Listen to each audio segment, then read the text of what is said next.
can you hear me? Can you hear the desktop? It's a little quiet, isn't it? There is the volume. Hi!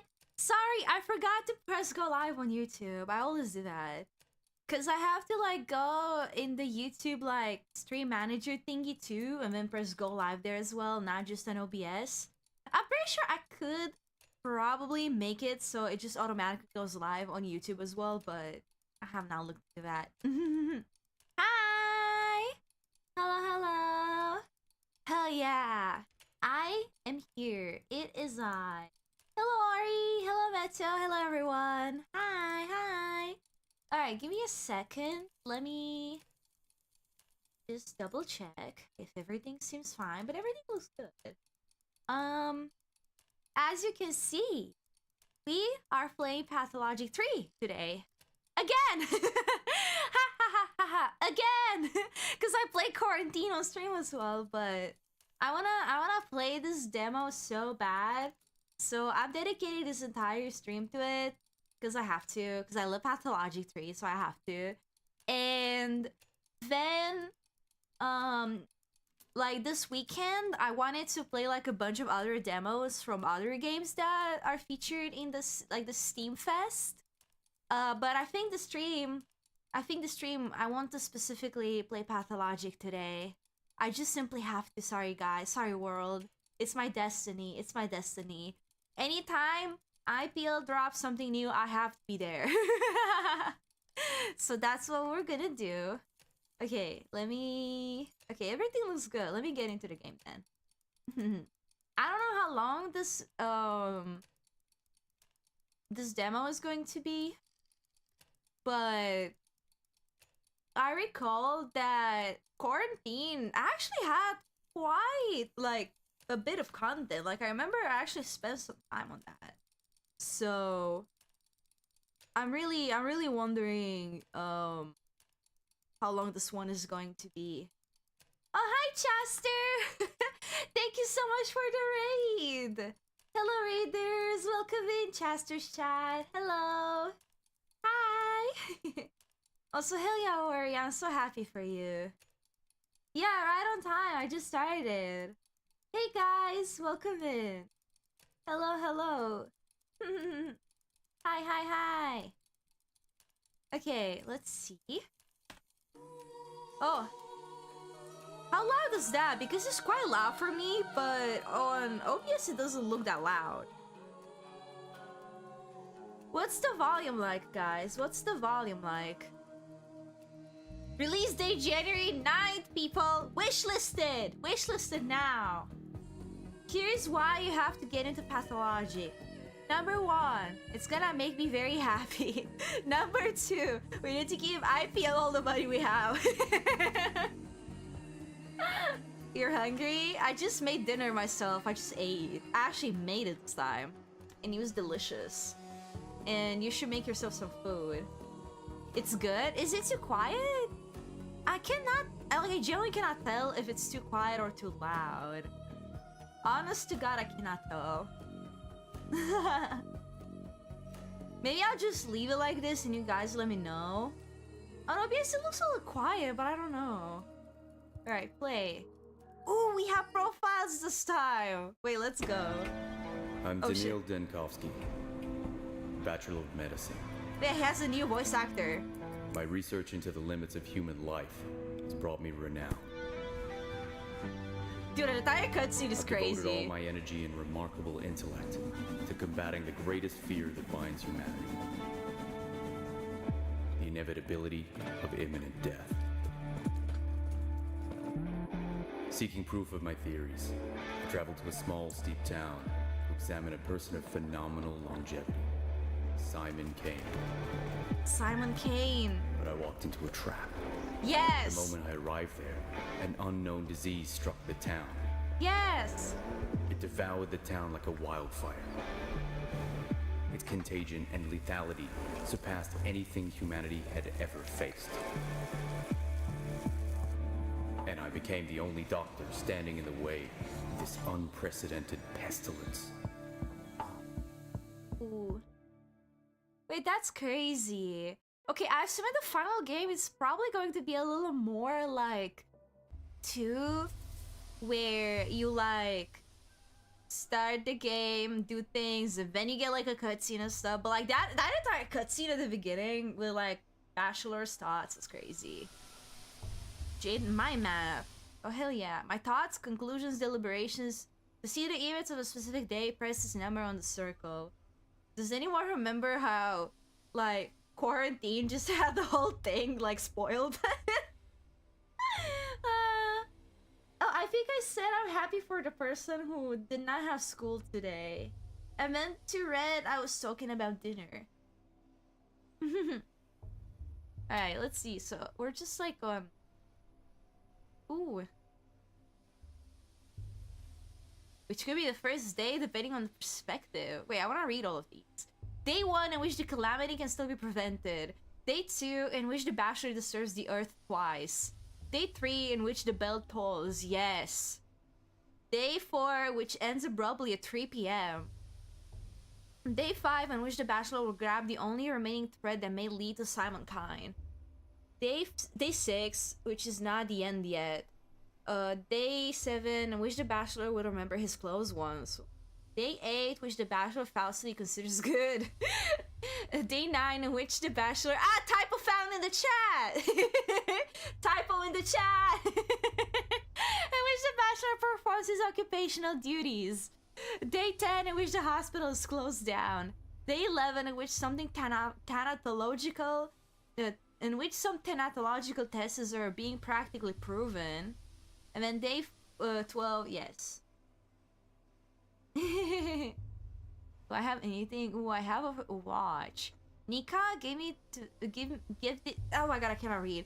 Gave this to me on my first day at university. The inscription reads ad multos annos, and then I have a gun because I'm the bachelor, so of course I do. Okay. Ooh, I'm so excited. This is new. This is so different from quarantine.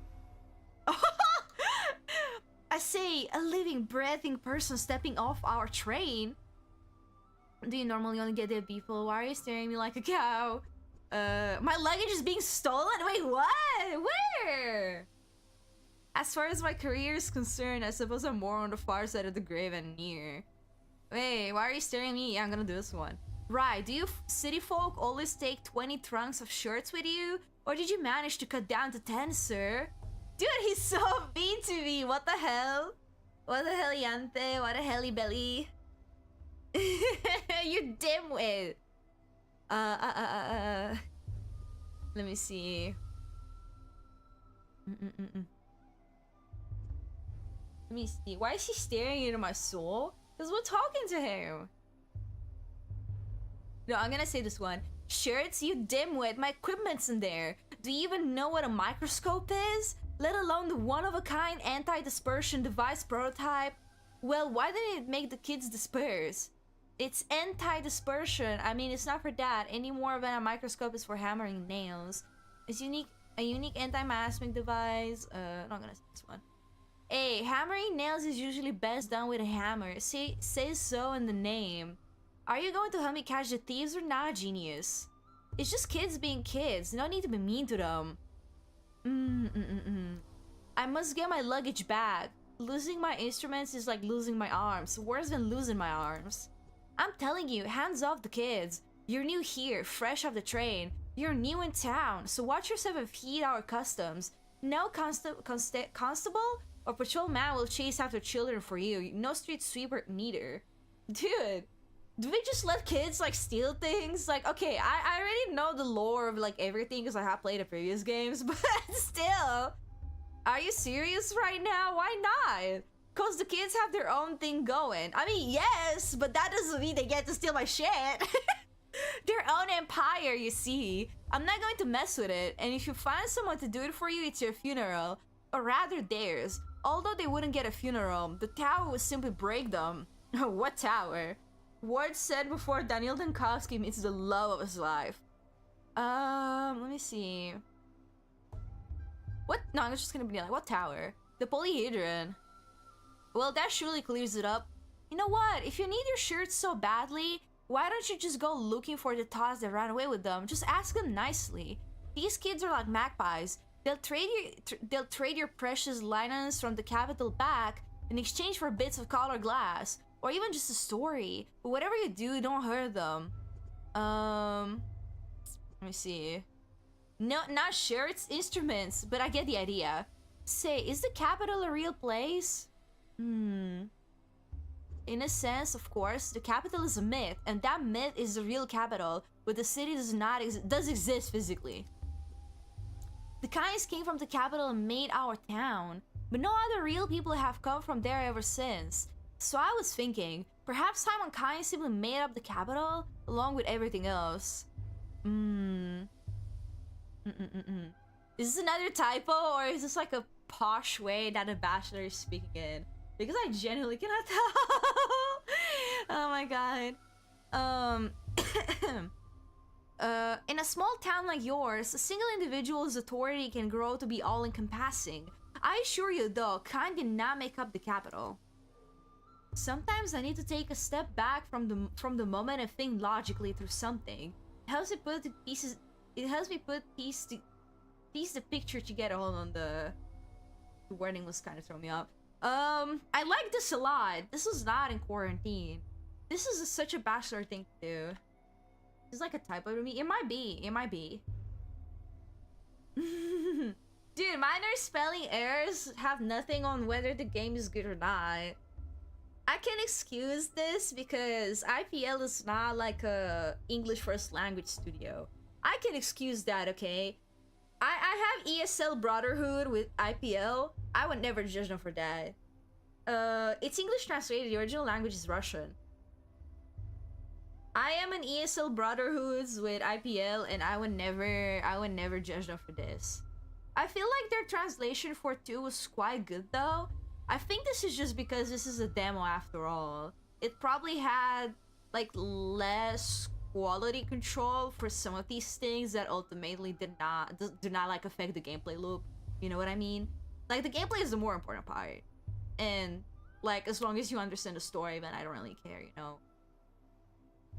Yeah, but this is just like a bachelor thing to do, just taking a step back to think. Oh, my luggage! My luggage left in such a state, so suitcases are missing. This town gave me a warm welcome, didn't it? My luggage. Wait, I don't know what's happening. What would have happened if I chose the other options? I just pressed like on number 1. How am I supposed to do research without tools? I feel like this is what he would think about. Am I managed to recover something intact along the way? The most important thing is the microscope and the experimental prototype. He's right. Hello, Random Bunny, welcome! Oh, we're having mania. Sheesh, I did not realize that I was being robbed. Oh, hell! Well, I can go here. Oh my god, it's you! What? Eva! So that's what you're like. How did you get here? I was traveling alone. I came in through the second door. All is more interesting that way. Why are you here? Wait, she's here! That's wife! If you say so. My name is Dankovsky. You're restless. We hardly see anyone like that in our sleepy little town. Oh my god, her smile. Ugh! She's so sweet, guys. I really like her. Even the Kynes have gone into hibernation as the years pass. How would you know what I'm like? I only just arrived. Your lips are tense, and you have the hands of a man who can sit still. Besides, Simon told me to take a close look at you, and I always listen to him. Simon? Simon Kyne? Simon Kyne. He left you in my care. Said you'd be staying in my house. Oh, it has a name, the Stillwater. And this won't be the first time it's had guests. But most don't last long. I think you will, though. I've already prepared everything. That is, like, really not an ominous line. What can I say? Most don't last long? Is that a threat? Of course not, silly. The Stillwater is just a very unique house. It used to be an observatory, and now people live inside it. But it still longs for the heavens all the time. It draws something out of people. You'll see for yourself. What a like a foreboding thing for her of all people to say. I'm not gonna lie. Emma Lockin. That is such a foreboding thing for you to say. Wait, what are we playing? This is my first time seeing this game. Oh, this is Pathologic. So we're playing Pathologic 3. You can see that in the stream title. Pathologic is like one of my favorite game series of all time. I'm not gonna lie to you. Like, I fucking love Pathologic. So, like, when I saw that it's Steam Fest and they're releasing a demo for it, I was like, I have to play like this thing like first. Nothing else. I'm playing this one immediately. But like this weekend we're gonna play other games too. I just need like to dedicate a stream to Pathologic as it deserves it. Also, hello Sarah, welcome. Hello. Shall we? Why the hurry? Don't you want to find your belongings first? I won't disappear. I'll be waiting for you at home. Home, you said that so warmly. Oh shit, okay, she's just gone. Wait, do I have a... Ah, wait. Truth bomb. Let's see. Simon Kine, an alleged immortal, lives in this town. Understanding him is the only way to save Thanatica. Are you chasing shadows again, Dankovsky? To give you guys like a bit of a rundown for what this game is about. So, right now the full games that were released are Pathologic Classic and Pathologic 2. This is 3, an upcoming game. And like with Classic, the first one, basically the story is about this town called Town on Gorkon and how it's going to be affected by this fictional disease that's in the game called the Sand Pest, the Sand Plague. And it has a lot of focus on things such as like tradition versus innovation, and it makes you like make a lot of choices based on that, like whether you prioritize innovation more or if you prioritize family more, things like that. And because it's focused on a disease, there are like 3 main characters, like characters the story focuses on, and we're playing as one of them right now. But for Pathologic 2, it was Artemy Brock, who is this guy who used to live in this town, and he was the son of the only doctor in this town, but then he left to go to university so he can study medicine, but then he gets like this ominous letter from his dad asking him to go back home because something may happen. So he comes back, and then like the whole thing unfolds and stuff. And it's like the themes that I mentioned earlier are especially prevalent with Artemy, because Artemy is half like townsfolk and half kin. The kin being like basically the natives of this land, like they are the traditional aspect of the game, while the town is like the innovation part. So because he's like in both of these communities, there's always like this pressure on him to make make choices for what he prioritizes more. Like whether he prioritizes like being part of the kin and like assimilating with them and fulfilling his like basically destiny to be like a leader for them, or if he prioritizes like the people in the town, like his friends and so forth.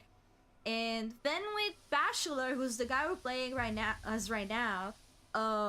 Bachelor Daniel Dankovsky, he's also a doctor, but unlike Artemy, who's more of a traditional doctor, he's he comes from the capital, so he's from the big city. So he comes into this town with like his big city medicine and like mannerisms. Like he's like basically very different from everyone here in a way where he feels like nobody listens to him and he feels like he knows best, but it's not the truth. And I feel like the game, like I played his route in Pathologic Classic because like I said, that's the game that focuses on all 3 of them. But then like 2 was focused on only Artemis route, and then 3 is going to be only Bachelor's route. And I feel like the focus of his route is how his beliefs are basically challenged, because he's a very opinionated and like egotistical person, I would say. So he's put in a situation that is far more complicated and above his pay grade, and it really challenges his like intellect and logic, which is like his basically like most beloved features of his own. So he feels like he's put in a situation that, you know, drives him insane. And it's very interesting. It's very, very interesting to see him going from like this very rational, composed, rigid man to like this guy who ends up like very, very into like the fantastical aspects of this town, like the immoral and illogical aspects of this town. It's very interesting. Like it's a different perspective. And then the third character is Clara, who's like this younger girl. She's like about 15, which is very funny considering like Artemy and Daniel are both like these adult men in their 20s, and then you have Clara, who's like this 15-year-old gremlin. But she's like honestly, like I have not actually played her route yet, but I do know quite a bit about it. The thing about her route though is that it actually was kind of unfinished. They really rushed it. They really rushed it. In the beginning, it was fine, but it kind of falls flat at the end. From my understanding, it just kind of like gets rushed. But her thing is that she doesn't really know where she came from. She just kind of appears out of the blue one day in this town, and she seems like a normal girl initially, but then it turns out that she's been up to some really evil things, and there's like this weird thing about how she seemingly can do miracles and seemingly can do a lot of good, but then suddenly she's going to do bad, and then it's kind of revealed later that actually she has like this evil entity that mimics her looks loitering around pretending to be her. And it's like a really, really complicated situation because she's kind of like a balanced character where she wants to basically achieve a conclusion that's going to appease everyone. Like, she doesn't think that either the town or the kin have to be sacrificed. She's a believer of the fact that it very easily all of that could coexist. And like, again, I have not fully explored her out yet. I have not played it. I only know like a lot of info through osmosis and my own research. But it's like another basically like really interesting take and perspective on the whole like plot, like on the whole situation, the whole like conundrum that's happening in this game. So this is just to give you like some context, and I feel like it's really good. Like the storytelling is super good. The characters are awesome. Like not even just the main three that I just described. Also like a lot of the NPCs. Like the woman we just saw is Eva Yan, and she's like so fucking cool. Like she's so nice. And then there's like a lot of other people. Like the cast of this game is so colorful, and I really like what they did because pretty much every character is in some sort of faction, if that makes sense. And then all of these factions represent one of the main characters. Like each main character has like a handful of these factions that they're affiliated with. And Eva is like part of one of the factions that is going to be really relevant to Daniel, basically. So we're going to be seeing her a lot, especially since she's the one housing him. But there's a lot of other characters. Like one of my favorite characters ever, I think my number one favorite has to be Artemy. Like Pathologic 2 was everything to me. Like that was everything to me. I fucking love Artemy, guys. But then I also really, really like this character named Aglaya Lilich. Like she's also like up there for me. Like that's my wife. But she appears later in the game. I wish I could show you her now. Like again, like the story is good, the NPCs are good. You're gonna like it. You're gonna like it, guys, and you're gonna wishlist this, okay? Are you serious? Let's get back to this. I barely stepped off the train and my things were immediately stolen. Ah, the joys of rural life. Without my tools, I'm useless. I must find the prototype and the microscope. They're vital.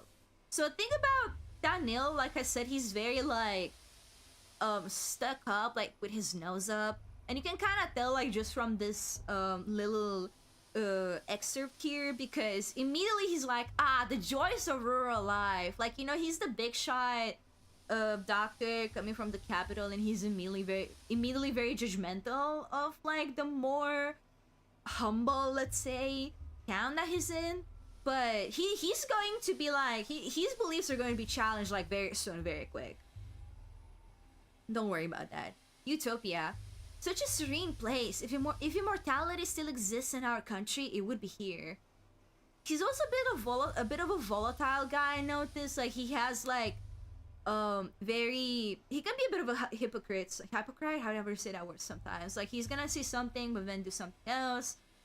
He's gonna have a bad belief and suddenly a good belief. Like, he wants to appear as a very composed man, but I feel like he's very volatile.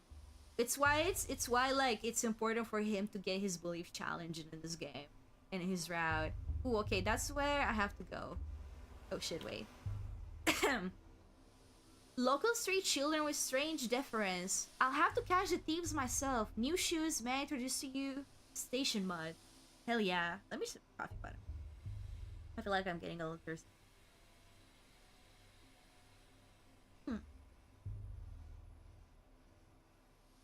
There are some eldritch horrors. Not full on, but it definitely has like some horrors, but I feel like it's kind of like I know the series gets labeled with the horror tag, but I feel like it's not really full on horror. I feel like it's more like how scary reality can be, like the reality of how your life and balance and peace can just fall apart like immediately. Like, prior to the plague stuff, everything just seemed fine. There were like really small signs that something like really evil was brewing in the background, but then the plague itself was like extremely sudden. Like, it just kind of boom, you know, like it's kind of like boom. Then everything was ruined like instantly, and everyone was in fucking hell. Like, it's just like, it's that kind of horror. Like, it's kind of psychological in my opinion. Like, a really stressful, a really impossible situation to deal with. And I feel like it's especially, like, for me, I especially felt that in Pathologic 2, because Pathologic 2 did like a super good job shoving that in your face, like just the horror and the pain of it all. Like, it was so fucking difficult, and I was like so immersed into what was happening that I was like stressed and upset myself. Like, it was so bad. It's really good, it's really good. Simon was expecting me. A place was prepared at the Stillwater, the guest house, as far as I can tell. Okay. Okay. Let's see. Do I have a flashlight? I don't. Unless they changed the keybind. Okay, interesting. I would have easily missed Eva if I didn't like come in here. I would have easily missed that. Yeah. Okay. Well, it's very obvious where I'm supposed to go. Is this my luggage? Ah, wait, Q, yes. Yes. Hold on, let me drink water. Actually, I don't know why I drank coffee. That was not a good idea. I forgot about concentration. I forgot. Alright, let's see. Some thoughts would affect your mental state. Disturbing thoughts. Okay, that's my luggage. Backwards, mindless, meaningless vandalism. Priceless medical texts gutted like fish. Worse than stealing morphine. Just empty destruction by illiterate punks. He's so mad. Oh, and then it like... Ah, I see. Why am I not picking up my stuff, though? Why am I not picking... Hey! Boy! Hey, eyes on us! The thief's seen us! The thief! Mr. Thief, are you for real? Say something in thief speed. What do you mean, Mr. Thief? You're the ones who've stolen my things. Thief! You stole the train's heart, you did. Just ripped it out and stole it, and now it'll die without a heart. I haven't ripped out anything. Did the train stop? It did. Doesn't move no more. Not moving means it's dead. You climbed out and it died. That means you killed it. Thief is the thief. I don't kill. It's the other way around. I save lives. I'm a doctor. And to do my work, I need instruments you've pilfered. What, like a hammer? There are many, but the most important ones are my microscope and my prototype. Forget everything else if you must, but please return those at least. Hey, hold on. No need for all the begging and the politeness. What did I even do to you anyway? I didn't take nothing. It was all Jekka. Wait, that sounds really familiar. That name sounds really, really familiar. My microscope and prototype are precise, delicate instruments. If they break, they'll only be scrap metal and glass. They'll just die like the train. We don't want that, do you? I don't. Then tell me where Jekka's taken them. Jekka's taken the heart back to fix the train. Back to go fix the train. Okay. That way to its face. Am I a snitch now, Mr. Thief?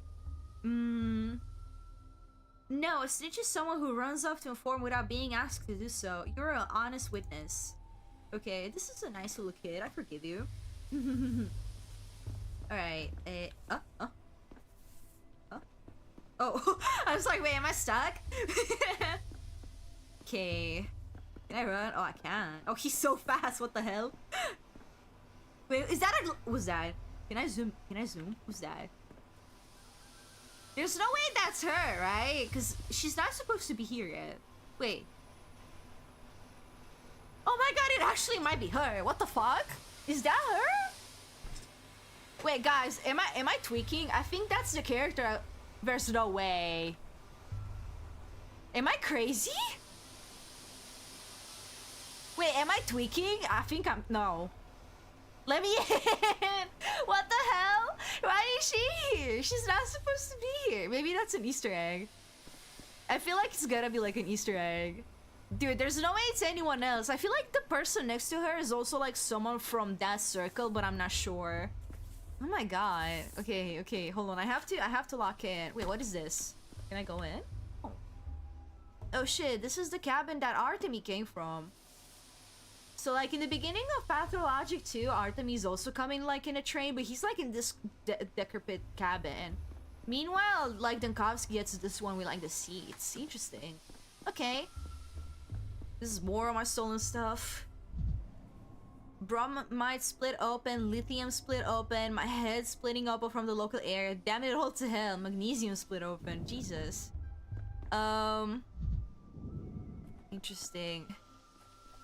Interesting. I really like that. So the thing about Pathologic 3 is that for bachelor's route,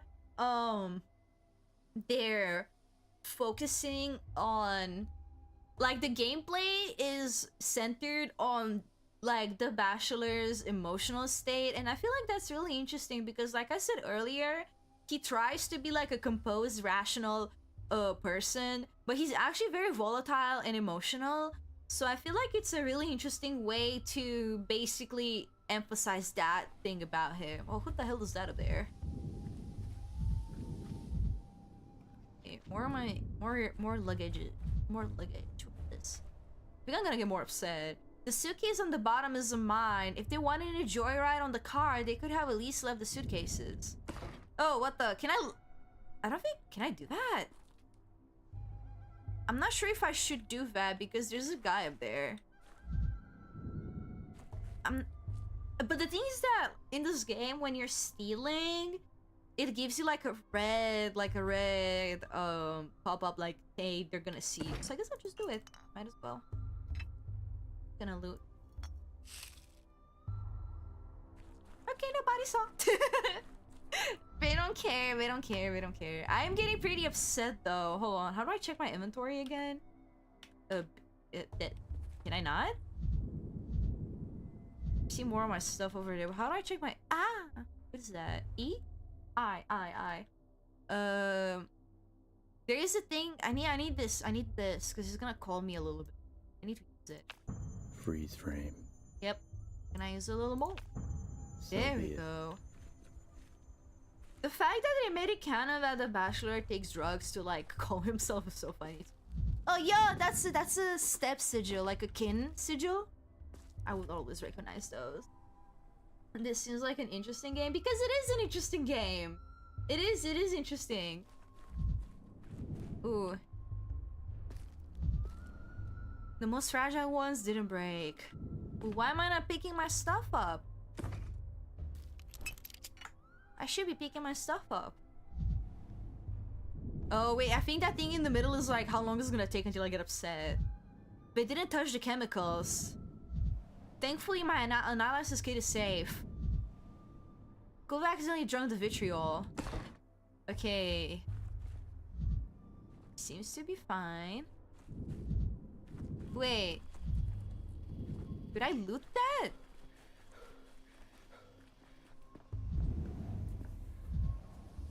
Oh, I guess not. Oh, wait, I understand. They're white now because they're not gonna upset me anymore. But like, see, that one is still red. It's because I let it upset me. Like that little red bar. Okay, I see now. I see. Okay, more stuff. Is this food? What is this? Drugstore medicine. Okay, no. A shame. All the perfumes of the capital will not sweeten this little town. He's so mad. He's so fucking mad. Oh, can I talk to you? Look at these guys. Oh, hi. Can I talk to you? I quite literally just invaded these people's, like, tent. I literally just barged in. I feel bad. I'm sorry, guys. I'm so sorry, guys. Okay, wait, is this... Okay. Nah. Okay, I guess I'm taking my stuff. Should have traveled lighter. What if I never get the chance to go home? That is true. Ooh, I see you. I see you over there. Nuh-uh, it's quiet. It's dead already.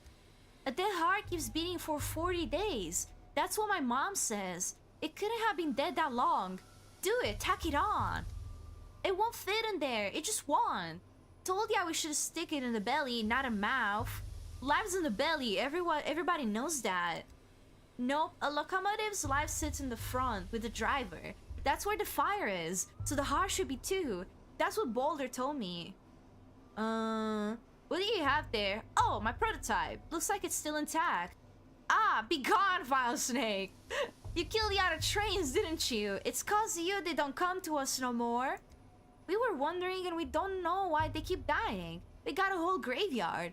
They're all rusted up and they can't go anywhere. And it's all because of you. You stole the train's heart for yourself and carried it away in a suitcase. And now the train's all dead. I really like that the demo just has us deal with the kids because, like, in Pathologic 3... I mean, in Pathologic in general, the kids are, like, really important. They're actually, like, really, really important. And I feel like it's good that this demo focuses on that aspect of it. I really like this. I really like this. Let me see. If the train stopped coming a long time ago, it can't be my fault. I've never been here before, and I'm not very good at stealing hearts. That's true, never seen him here before. So he steals hearts from the future then? Oh, come on. You steal hearts from the future, mister? You said yourself that the train's heart is at the front. I rode on the carriage in the middle. How could I get through the heart then? Through the bowels, like all Menku do. Menku being like, so that's a step word, like, from the kin. And it's supposed to mean butchery, if my memory serves me right. But it's more so like, they have a belief that only Menkus are allowed to cut flesh. Nobody else is allowed to, like, cut flesh. Like, dig into, like, bodies.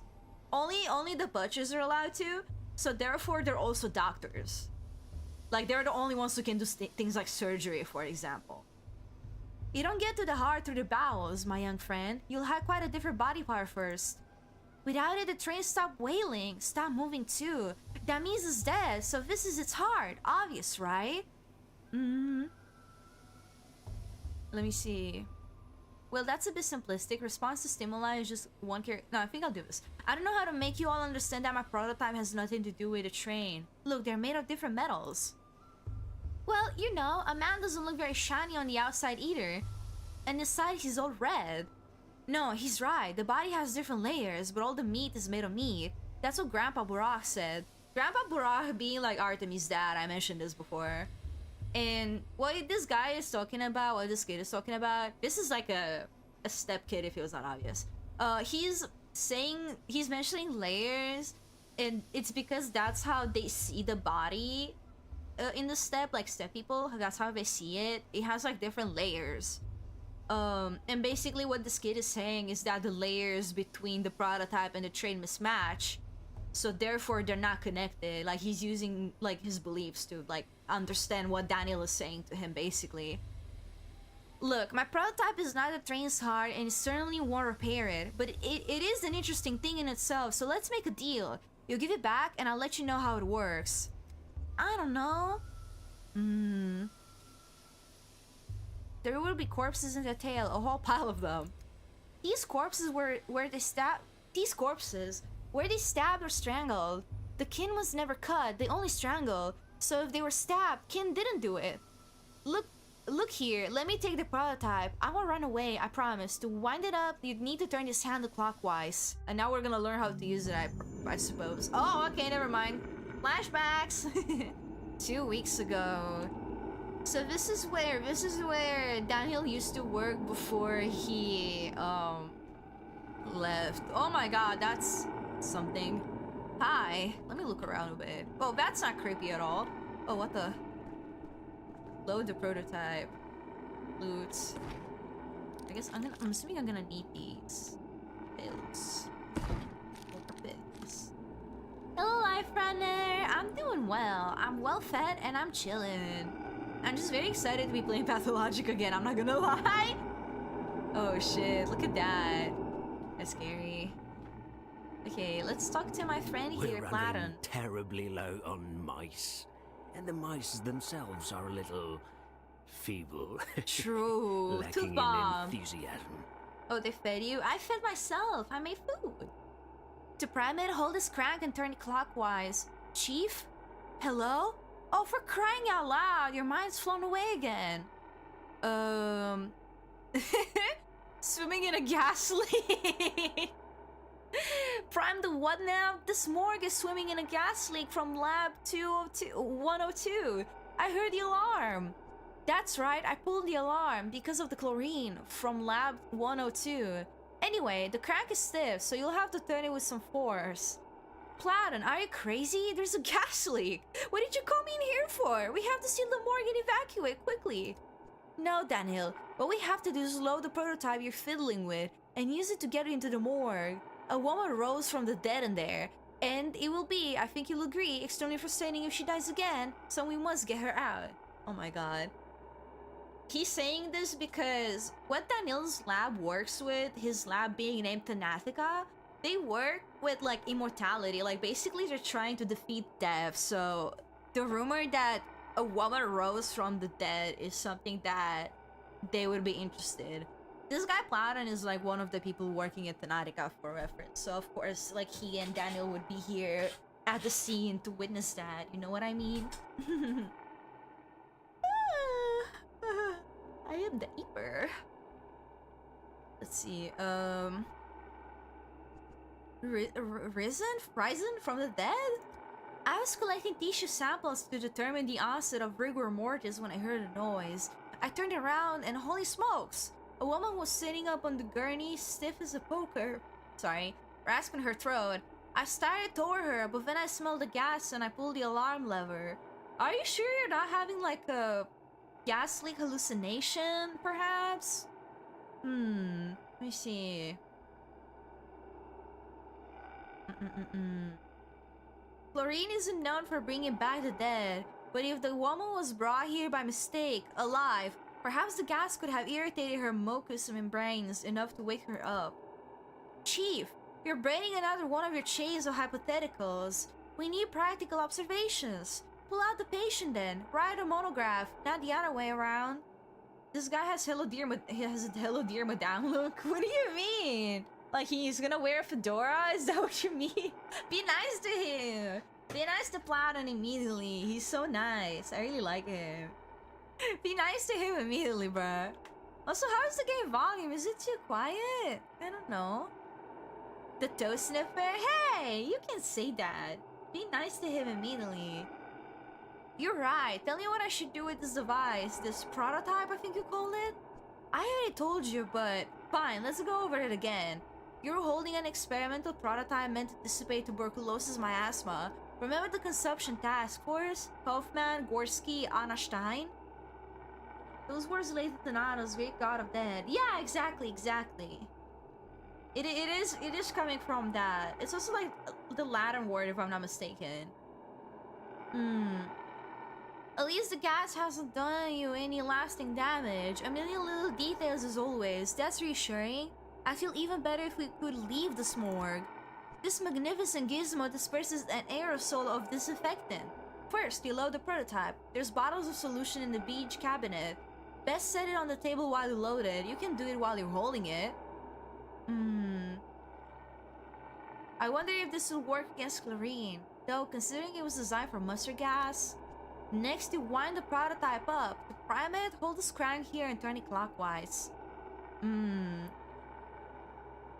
crank is stiff, right? So I have to turn it with some force? How did you guess? And then I just release the contents into the gas? Correct. Wind up the crank, then release. The gas should dissipate, theoretically. Wind, release, dissipate. Repeat until you reach our resurrectee. Just remember, the chlorine will keep coming while our supply of solution is finite. Just try to be as efficient as possible, Chief. He's very pretty. Oh, he has fans. He has fans in the chat. Let me see. And what about the deceased woman? Where is she now and what state? The formerly deceased woman, Chief. Before the gas became too thick to see through, she was sitting on a gurney at the opposite end of the morgue. From there, I know as little as you do. She may have gone back to being deceased. Or you may have altogether hallucinated her. You'd inhaled enough by then, but there's only one way to find out. Yeah, that's what I'm thinking. Pneumatics and mechanical priming. The longer I hold the crank, the stronger the effect. Let's see. Clears the miasma in front of it. Operating range is supposed to be decent. One load is good for 20 uses. Need to spend the fluid wisely. The more corridors are like a maze. Yeah, I say Haley Fellow is very silly. To load the prototype, I need a stimulant, an anesthetic, and a toxin. First thing we teach lab assistants, the best stuff is in the beach cabinets. Evaporate residue goes into the prototype. Add the ingredients one by one into the setup and heat it up. Should be enough for 20 uses. Alright. I do in fact have my stuff. The disinfectant solution consists of 3 ingredients, a stimulant, an anesthetic, and a toxin. It needs to... I need to put the items in the slots and press the load button. Okay, that's what I got. And I have two of each, so that's good. The thing is that it gave me like 2 of each, and it said an hour spent loading? Okay. Yeah, anyways, it said that it's good for 20 uses, so I have 40 uses, but then this area is kind of like a lab? That's scary, like how much of this I'm gonna need? Hypothetically, would you suggest someone to start with the first game? I would suggest you to start with Pathologic too, I'm not gonna lie. Like, I feel like if you wanna get into Pathologic, my biased suggestion is that you start with Pathologic too, because it's already a finished game and it's really good. Like, they did such a really good job, like, effectively, like, I don't know how to put it, but like, basically affecting you what's going on into the game. Like, I've always felt immersed in all the cutscenes and like the story, and like everything always gave me like shivers. Like, I always was feeling some type of way playing it, and I have like a lot of memorable moments from that game as well, like moments that just had me like, holy crap, and then I still remember them to this day. Because I feel like after you play Pathologic 2, you kind of get the intended experience in terms of like the story and what it's supposed to make you feel like, in my opinion. And then you can play Classic, aka the first one, to get even more lore and like explore and like basically get all the missing information from 2, including the routes that are not in that game. But I feel like the thing about Classic is that it's a very, very good information trove, but playing it is like super difficult, and it also kind of lacks the same impactful moments that 2 has. I feel like everything is a lot more rigid and like on the nose, if that makes sense. But it's still very enjoyable, but I feel like to get into the series 2 is a very good start. Like, it's going to absorb you into the series, and then you're gonna want to like know more, so that's where Classic is good. Like, for me, Pathologic 2 is like the experience, and then Classic is the information. And then you're gonna be ready to also play 3 afterwards. Okay. Let me see. I think I already looked like in here. I don't think there's anything else. Alright, so what I have to do is I have to disperse this like miasma on the ground. 19! What? Okay. Trying to look around to see if I'm noticing like any spooky women. 18. Oh, those are my chart. Ah, shit! Fuck, 17. Hold on, I didn't see that on the ground. Crap, that was crazy. 16. Oh my god, it really is like a labyrinth in here. Oh, where am I? It's so quiet. Never mind. Am I like... I think... 15. I feel like this is kind of like a shortcut, perhaps? Because I feel like she was like at the end of the hallway, so I think I just kind of skipped that area. Oh, I see her. 13. There you are. Oh my god. Spontaneous resurrectee. Oh wow, why do you look like, what's her name? The fucking... what's her name?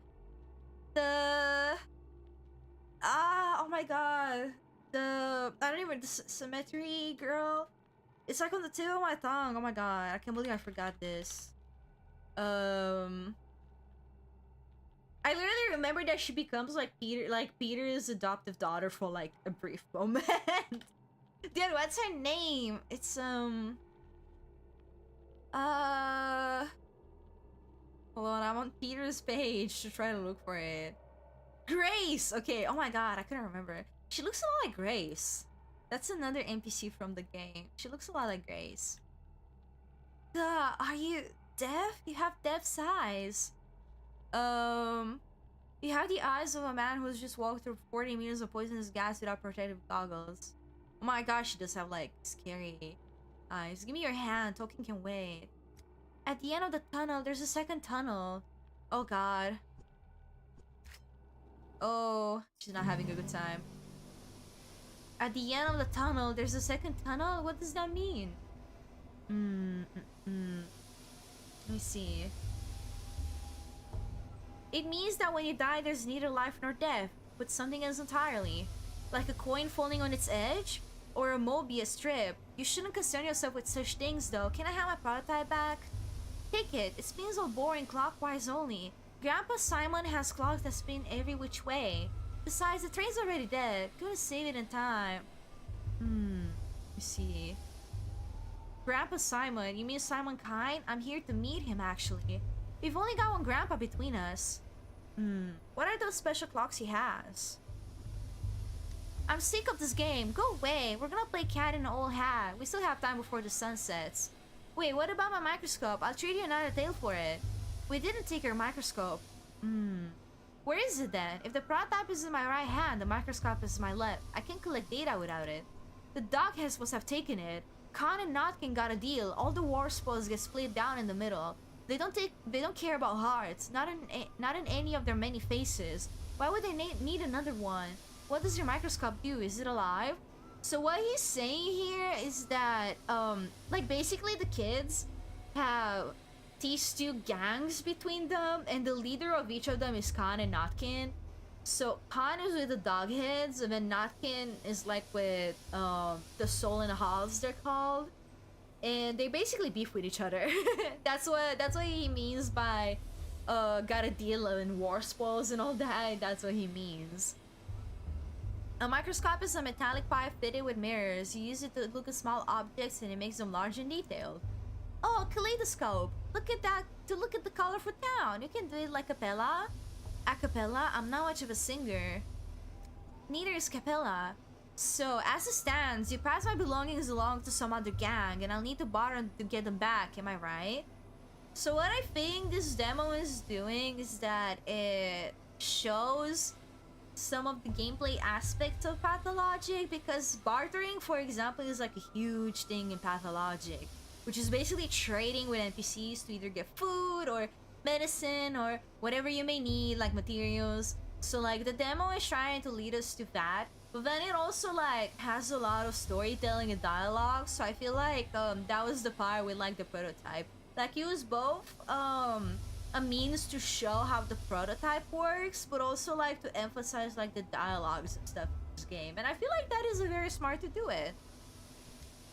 Khan must have given it to Capella as a gift. Are you stupid? After what happened to that stained glass? No, Khan wouldn't have given that to her. If it's something that changes things when you look through it, he must have given it to Grandpa Simon. Grandpa Simon loves things like that. Khan wouldn't give it to anyone, not before he looks at it himself. Or after, either. But he's honest, even if he's wicked. He'd give it back to the owner. If you find him in town, he'll deal fair. Where can I find him? Well, if they brought your microkaleidoscope into the polyhedron, you won't see it again. No use looking there. Try the stairways to heaven. The doctors like them. Think they look like polyhedron? There's one right here. In the mall. You know, after this conversation with its capellas, cons, polyhedrons, I'm beginning to see the shape of the world you live in. It sounds complicated, but it can be worse than human anatomy, can it? Interesting. In the capital, it just seemed like an amusing trinket, but I hate to lose a unique invention, especially one so dear to Platon. The second tool was stolen by a different gang of children. I'll have to search the town for it, not the guided tour I hoped for. Alright. Oh, I'm perfectly balanced, by the way. Neither manic nor anything. That's our prototype in their hands. They're not bashing it against the rocks, at least. Okay, that was from before.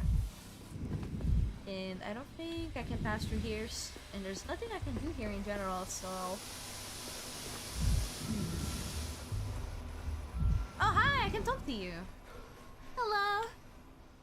Enebesheb. So this is a creature of the steppe, like of the kin. He's called like an odong, aka a worm. And he's speaking in steppe language to me right now.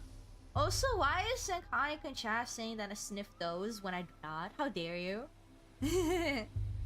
What an interesting mask you have. Go away, Snake Man. You've got sharp heels. Some kids ran through here in my belongings. Did you see them? You either get to insult this guy's appearance, or you can just ask him normal questions. So I'm gonna be normal to him. We gaze at the earth. Do not pull us away from the earth. And I shall not presume to divert your attention any further. Is this a costume or a disfigurement? What's wrong with him? It smells of rotting soil. And there were like more people over here actually. Oh crap. Am I gonna be able to fix this man up, I wonder? Oh, my map. I've heard of an elephant man. Is this the war man then? I've only seen such poor disfigured creatures in an anatomical theater. Oh my god, my English. Jacob Stir, Kurik, and what's his name? Oh crap! Oh crap! Oh crap! I think I know what this is. Bertie, yes! Oh my god. You know what? I'm not gonna give you guys spoilers for what this is, but this is something related to Pathologic too.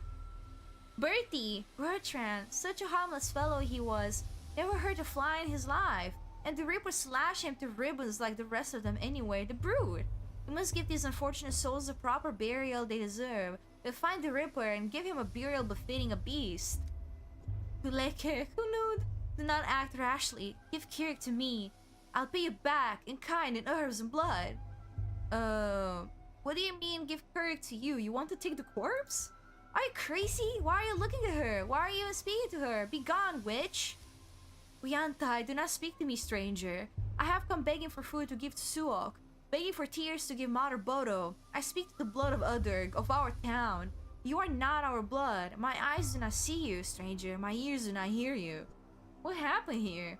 The Rippers come to town. The father killer, Barach. Yes, it's talking about the Artemy guy from the second game, like I said. But you're gonna see. You're gonna see, okay? If you're gonna play the second game, you're gonna see. I kind of do actually want to replay Pathologic 2 on stream before pre-releases as well. So if you're not gonna play on your own, I guess I'll just like stream it for you. He was always a wild one, but then Mara Shabnak lay with him in the steppe and whispered things in his ear to make him water the earth with blood. As soon as he got off the train, he went on his murder spree. He killed Jacobster, he killed Kirik, but he killed a harmless birdie. He's a monster.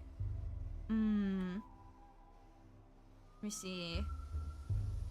Fornication in the steppe is crazy. And people scoff at me for saying our land abounds with analytical minds. Did you deduce all that simply from inspecting the corpses, including the fornication in the steppe? Everyone knows her marks. If the victim's chest was ripped open, Shabna told the killer where to strike. If a person lashes out like a beast, it's her holding their leash. And if you see a handprints in the earth instead of footprints... Uyantai, hear me out. Blood on my udderg. Sok sings a fierceness, a sharpness inside the one you call Kurik. Give his body to me. He's dead to you anyway. You will bury him, and he will rot away until nothing is left. I will bury him, and Sok will eat him, and drink his fierceness and his sharpness, and sing an Ube Hedun, an herb song in gratitude. She'll give us twire, and will brew us lots of twirine. She will give us ashen swish, the harshest of the herbs. Be Keleneb, ashen swish is a cruel herb, a bad herb. It thrives on blood and spite. Sok sings that we'll need plenty of a swish soon. Yours is a burial into emptiness, but mine will be a burial into Sok's womb. I'm at your feet, Heinkunhud. Good people, give me the one you call Kurik. Should we give her the body maybe? He didn't seem to have any family, and without them in the picture, I guess it doesn't matter if we bury him or the kin do. Who knows, suppose we do get a great crop of twire? I would love for you to play it. Listening to you gush about this game is enjoyable. I fucking love this game! I would love to play it again, I need to. I really, really need to. Yum yum. I was under the impression that who buries who actually matters quite a lot in traditional cultures. But they aren't just going to bury him. They'll desecrate him until not even Shabnak can recognize what's left. That's what you're going to do, isn't it? Isn't it, step girl? Say it! And don't you dare try to lie to us. I'm at your feet, Hein Kunud, good people. I promise there will be no desecration. We will take his name so it holds his sharpness no longer, and we will lower him into Suok's womb. Everyone will forget him, forget the wicked murderer Kurik, and only Ash's swish will remain. I knew there was a catch. Wicked or not, you can't just bury a person without their name. Everyone has the right to a memory if nothing else. But he really was a wicked man. The rare times someone remembers him at all, they never have anything good to say. Perhaps it's for the best that everybody forgets him. Oh my god, what a moral dilemma we're having here. I'm gonna drink some water. The thing about this game is that it has so much dialogue that every time I play it, my throat goes dry like frequently and I have to keep drinking water, bro.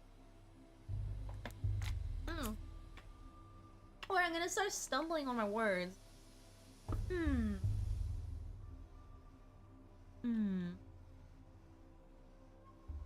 They'll take the name of his Kurik? What does that mean? A touch of our eyes, a touch of our fingers, and the name melts away. The one they used to call Kurik will become a gift to Suok instead. He will have no grave and there will be no man in the memory of the people. Speak to me no more, stranger. Your words are poison. I wasn't talking to you. Let's hand over the body. I'd rather avoid a falling out with the kin. It would only lead to more trouble down the line. What do you think, stranger? You look important. Maybe you even have some brains too. Well, you don't know who I am. I'm the bachelor dankovsky, coming from the capital to do the great things in this town. But all of you are so ungrateful, I might as well just leave. Even if a beautiful young woman.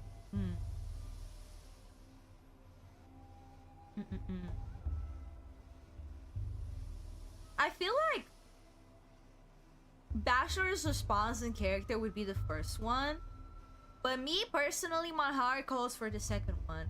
But I feel like Dankovsky himself would say this, that the body of a victim who met a violent end must be withheld for the purposes of forensic examination, even if a beautiful young woman asks otherwise. Like, this is what he would say for sure. But my heart says, once a person dies, their body is no more than a collection of molecules and tissues. Any opportunity to not put it to some use is a stroke of fortune. Corpus non est templo. So he's saying that yes, give him to her. I feel like he would say this though. I feel like he's the kind of person who would say this. And I'm kind of tempted to be in character. She's also being mean to me. She said my words are poison. So I think I'll be in character. Death came to this town today. Such great death, the likes of which has never been seen before. Today will be a fearsome day. Tomorrow even more so. And on the third day, fear itself will die. And without Ashen's wish, we will die too. I have to say that all of these prophecies are making me uneasy. Interesting. Oh, this? A murderer came to town alongside me. Luckily, I'm prepared to fight death in all its guises. The locals believe in a shabnak, a murderous step golem in the guise of a woman. It's like I've stepped out of time, not just traveled far from home. I'm not gonna lie, guys, I feel like this is gonna be another long demo. I'm not even sure if I'm gonna finish it today. We're gonna see. We're gonna see, though. Corpses attract the same kind of swarm, gawkers. Holy mother of smokes! Is that what he says about her? Is it because she's almost naked? Oh my god. A precise cut, more akin to surgery than murder. Stabbed in the stomach, gutted, just like my books. The body is still warm. Surprisingly, for a man like this, he was sober. Gawkers, okay. And this is the train that Artemy came from. That's the train he came out of. Okay. Let's see. Do I have anything else I could see? Because I saw like a trail. Do I have a map?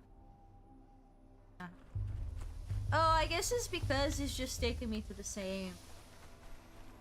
But I'm gonna go the normal way. Or, you know what? Wait, let me check around here in case there's something I've seen. Is there anything to see? Okay, no, I'm pretty sure it's just taking me like... Yeah. You see, this is where these people are. And yeah, everything is just going like the same direction. Okay. Alright. Oh, I see some text over there. What is that? What's that say? The locals believe in a shabnak, a murderous... Oh, yes. Yes, yes. Okay. Yeah, okay. I am the Eaper. Yes. What is that? Oh, okay. A lot of coffins. Can never have too many coffins. Birdies, gather ye here around the marble nest. Oh, hell yeah, the marble nest. They're imported here? Why? I suppose there are many trees in the steppe. Yeah. Not a whole lot of trees to cut down. Hey, I see you. Hello there. Oh, boots? Oh shit, it's bad grief! Oh my god. Why was I acting so casual? I did not realize my diva is here. Wait, that's my diva. One of my favorite NPCs, bro. I fucking love this guy. Many who sleep well. Oh my god, his speak in pride war. is so fucking creepy. Would you look at that? A customer. Keep walking, customer. The shop's appointment only, and I don't recall your name on the list. Are you two on a date? From a distance, they look like coffins. What the? Fashionista. Always this the Eaper. This one is true. I am the Eaper. Just the coffins. I couldn't believe there were so many. I thought I was dreaming. There can never be too many coffins. Oh my god, that's exactly what I said. Quite trying to scare us. Better yet, have a look. We've got plenty of shops in town. But our warehouse keeper here can get it for you wholesale. Just look at these boots he snagged. Scarlet. They're pretty. Are they from the capital? From a coffin. A coffin's the best when you need a chest. A checkpoint guard wouldn't dare open it up. Out of respect, it's inhumane. Meanwhile, it's overflowing with 100 pairs of Scarlet Saffiano leather boots. Tax and duty free. He's saying that they're not gonna open up coffins because, you know, it's taboo. So he can like smuggle items that way. I see.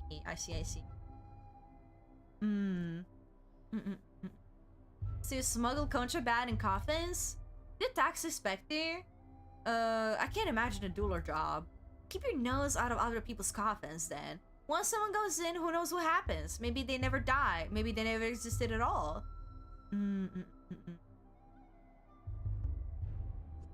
Indeed, no one knows what happens to someone once they go into a coffin. But I intend to find out. Interesting. I despise hustlers and courtroom vultures. One grief, the academy adores them. I didn't expect to find an ordinary girl behind this pile of coffins. So... Oh shit. More flashbacks? More flashbacks perhaps? Oh, okay, no, we just got transported. Okay. Okay. Can I save in any capacity? Okay, no.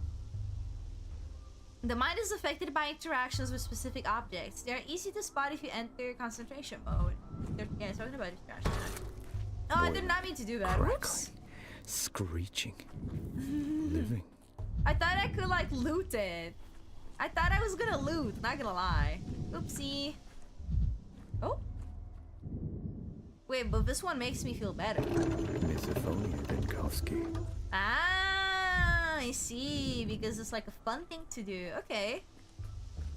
I can't believe, like, to show you the mechanics of this game, they literally gave Dankovsky like a whole playground to have fun in, I guess.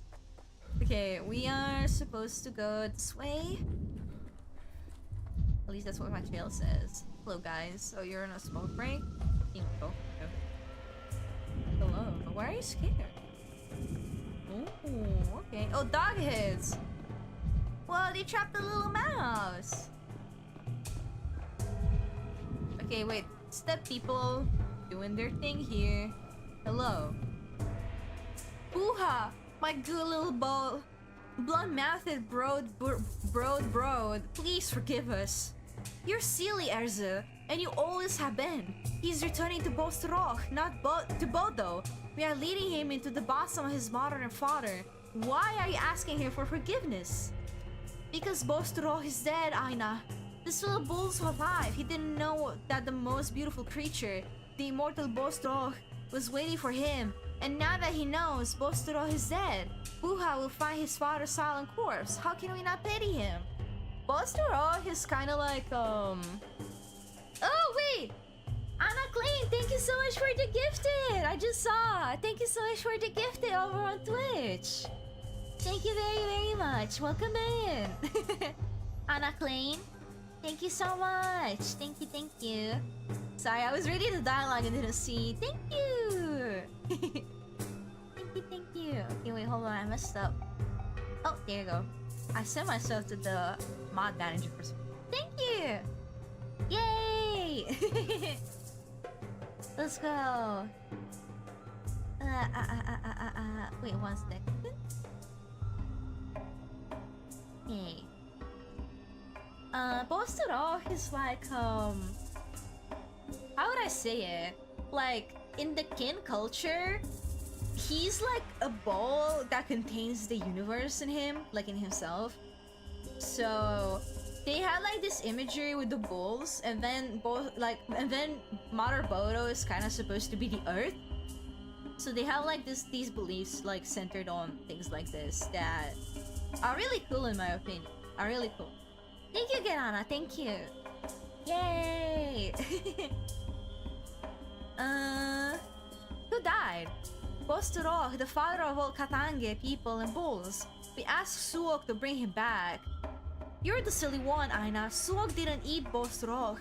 How could she? He's bigger than her, stronger than her. The immortal can be killed. He chooses death himself. We asked Bostorok to change his mind and come back to us, his children.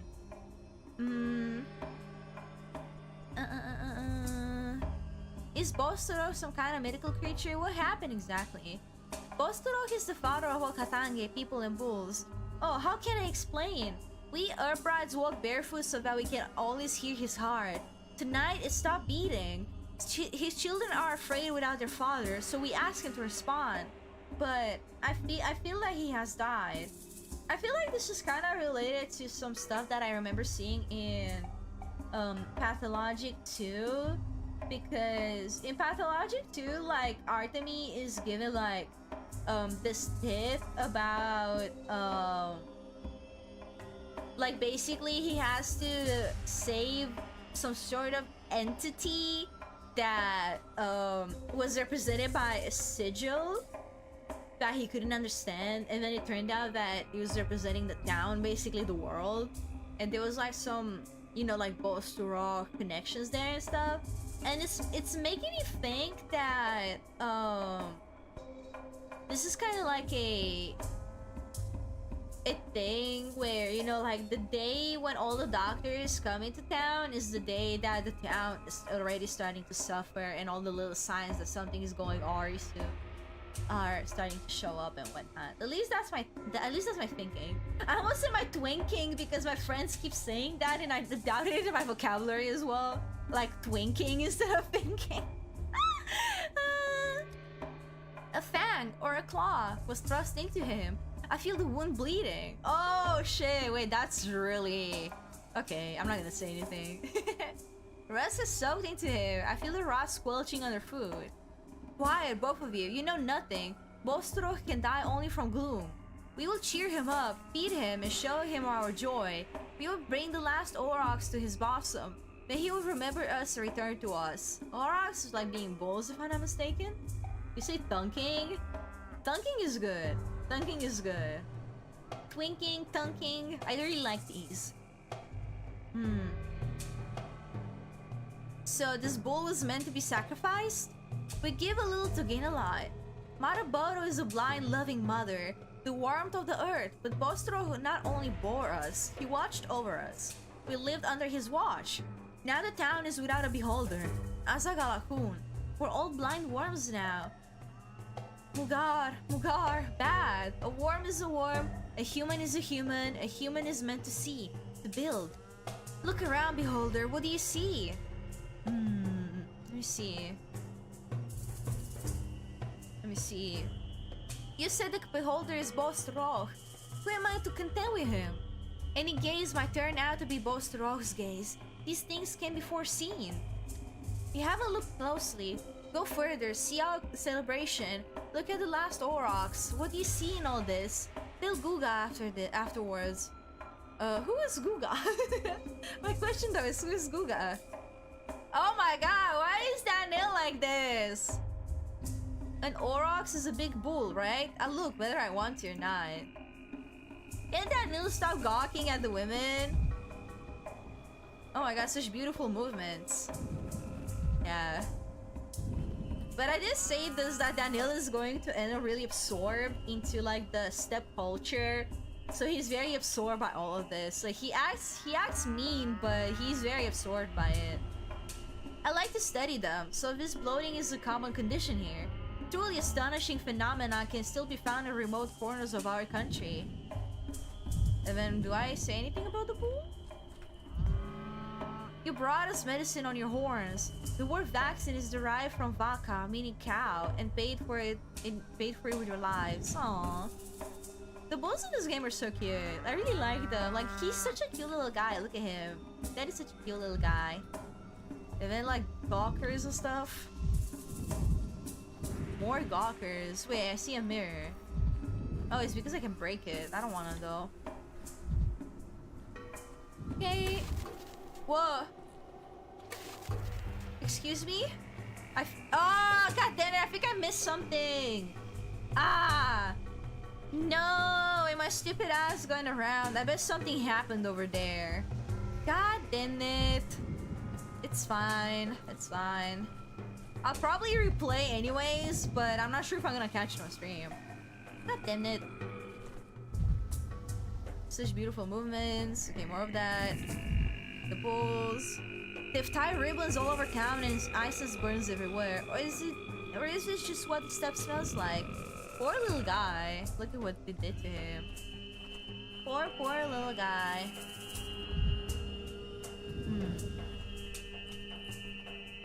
And then everyone is just gawking it though. Poor baby. More gawking. I can't talk to this guy. Hello. My eyes touch you, beholder. What was that? I just saw some sort of... Okay, please explain what the hell. Please explain what the hell was that, because I did not see it. What did you see, beholder? I did not see. I didn't see. I'm stupid. I didn't realize something would happen. I'm not gonna lie. Why are you calling me Dad, Beholder? I saw Rod and playing my asthma sprinting from a carcass and the sanitation squad burning with fire. Everything around groaned and died as if I were a midst of an outbreak. Ooh. Amidst an outbreak, you say? Interesting. Everything around groaned and died as if... Yes, I had a fleeting hallucination. Strange, I usually can only induce such things in laboratory conditions. No, tell me, why are you calling me Dad? Us worms are blind. We feel the warmth of the future, but we do not see it. Our brides are grasshoppers. They see it with their feet. They feel the pulse of the future, but do not see it. We stand here and seek those with eyes, the beholder who sees the future. So you're asking everyone, not just me? One, many, human concepts. There is one worm, but hit it with a spade, there are two. There were 5 fingers, but clenched, they became one fist. Right now we are talking to you. What did you see, beholder?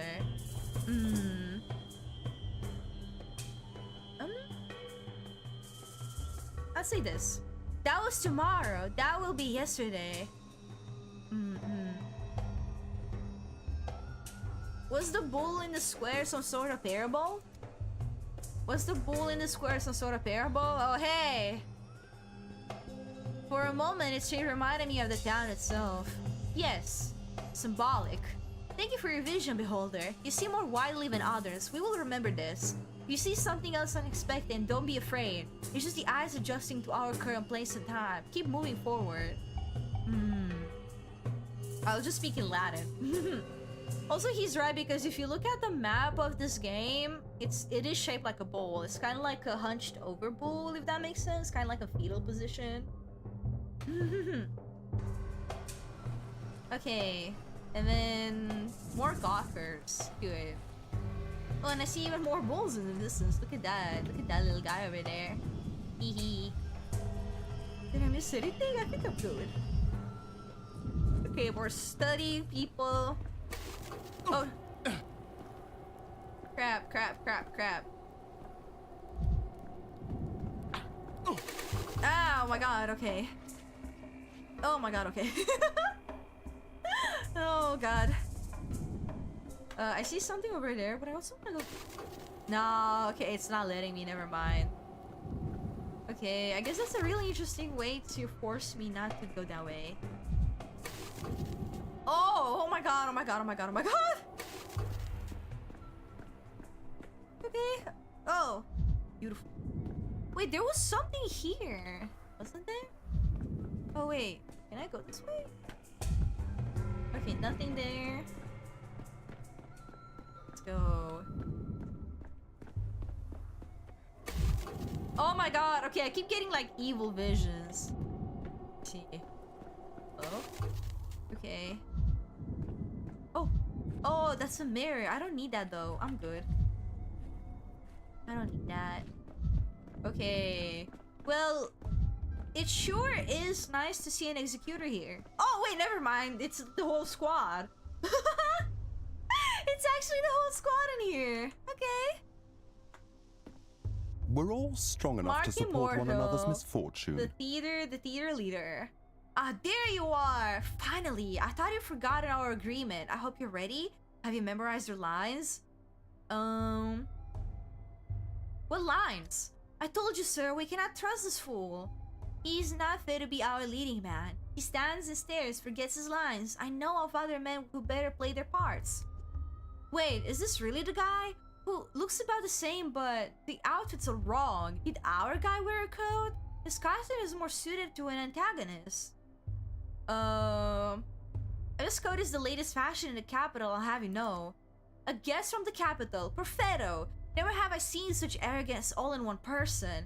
Sir, you are just what the doctor ordered. I'm Mark Immortal, director of the local theater. Pleased to meet you. And you are? So basically, like, the deal that this guy has is that he basically just said that he's the director of the theater, and like basically this guy treats pretty much everything that happens in this town as a theater play, and every relevant character to him is an actor in it. Like in Pathologic 2, he was also speaking to Artemi like in a hey, you're an actor, you do this in that way. And it's really, like, a really interesting perspective. Like, it's really interesting. Daniel Dankovsky, doctor. Magnifico! You see, the actor we've been waiting an eternity for has decided to sabotage the rehearsal. You would do us a massive, titanic favor by replacing him, even if just for a little while. I wonder if he's talking about Artemis. Still, what's the man in a bird doing here? This is abnormal. Are you not familiar with the ancient mysteries? Our feathered colleague symbolizes the doom of all things. He acts as a dark omen, complete with the plague doctor's beak. Our performance is quite simple. The main character has just arrived in a remote town and, quite accidentally, stumbled into a curious rehearsal in which his fate will be decided. Who knows, perhaps he'll die at the end? It seems the performance has already started and I'll be dragged in against my will. Is that all that you have to say? Why do you stare like that? I see it in his eyes. His mind is looking for a line to mumble. I see we start the scene with a backhand across your face. I say again, he isn't a leading man. He's unfit to even play a villain. At best a background character. A body standing there to fill the stage. It is the step healer's son who ought to take the role.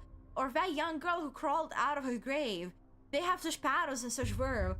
What does this one have? A coat! See, it's talking about like the other main characters, like pretty much what I told you earlier. That there's like 3 of them actually. Interesting. Is the rehearsal already starting, or is he just casually insulting me? Wonderful, the hero is lost. He no longer sees the boundary between his life and the play, between speaking and reading his lines. Keep going, this is the beating heart of our play, the blur between reality and fiction. Let me read the script. So, the main character, a doctor and a skeptic, encounters the unknown for the first time. He built his whole life around empiricism and scientific inquiry. What will he do when death addresses him directly? This isn't literal, right? A hero in a play speaking to death or death is usually a metaphor, an illustration of his thought process. Well, if that makes it easier for you, we can say it's a metaphor. Play it ambiguously, leave the audience guessing. But wait, I don't want to be a metaphor. I was promised I'd be the true voice of the dead. What kind of spoil sport ruins a play like this? I told you she couldn't hack it. That's it. I'm out. A metaphor. Pfft. I'm confused. Are we still acting or is he actually offended? Of course we're acting. You have aptly grasped the key to this play. It is all a game. You're free to go, but remember, the game doesn't end till I say so. But Mr. Director, are you certain we've chosen the right protagonist? The rules of drama clearly state that the hero must experience death and resurrection, yet he's stuck in the prologue. It's true, I am. I'm in a demo. Hear that? You're being reprimanded for letting the pace of the narrative slip. Not my opinion, you understand, but the audience's attention is starting to flag. Well then, go on and prove we were mistaken about you. I only hope this play of yours won't turn out to be a fool's errand. Okay. Theater is such a relic of the past. Cinema is the real future of art. Oh my god, Daniel, you and your arrogance. The poor man must be drowning in sweat. An impressive costume, but quite bulky. More bird metaphors. True. What is this fake, bro? The tragedian. No script, no characters, because that dictatorship of the author and the traditional narrative structures is reactionary. I was lured into student art performance once. We spoke in random combinations of syllables. Never again. Okay, well I see a poster. Oh no, that's a... Okay, no, that's a mirror. I thought it was a poster. Okay. Yum, yum. God, I'm so evil. Okay, wait, yes, here. You. So... Oh no, the big city immersive theater and fourth wall breaking gimmicks infiltrate this place as well. One aspect of progress I hope to escape. I found what looks like a stairway leading towards the heavens. How does it stay upright? I hope the children who stole my microscope are here. Hello. Oh wait. Beetle. Okay. I have a beetle. If you could travel through time, would you go to the future or the past? I feel like Daniel is the type of guy who would be like, I live in the present. Let's see. The past. I'd like to get to know the philosophers of antiquity. Grandpa Simon used to say that days are like hopscotch. Usually they go one after another, but sometimes they're still side by side, and sometimes you have to jump backwards. Does Simon kind know mini games? She's the only grown-up who gets games. Everyone thinks they're just silly things for kids, just running around and scoring a point. But Grandpa Simon knows how games should be. I bet he could even enter the polyhedron.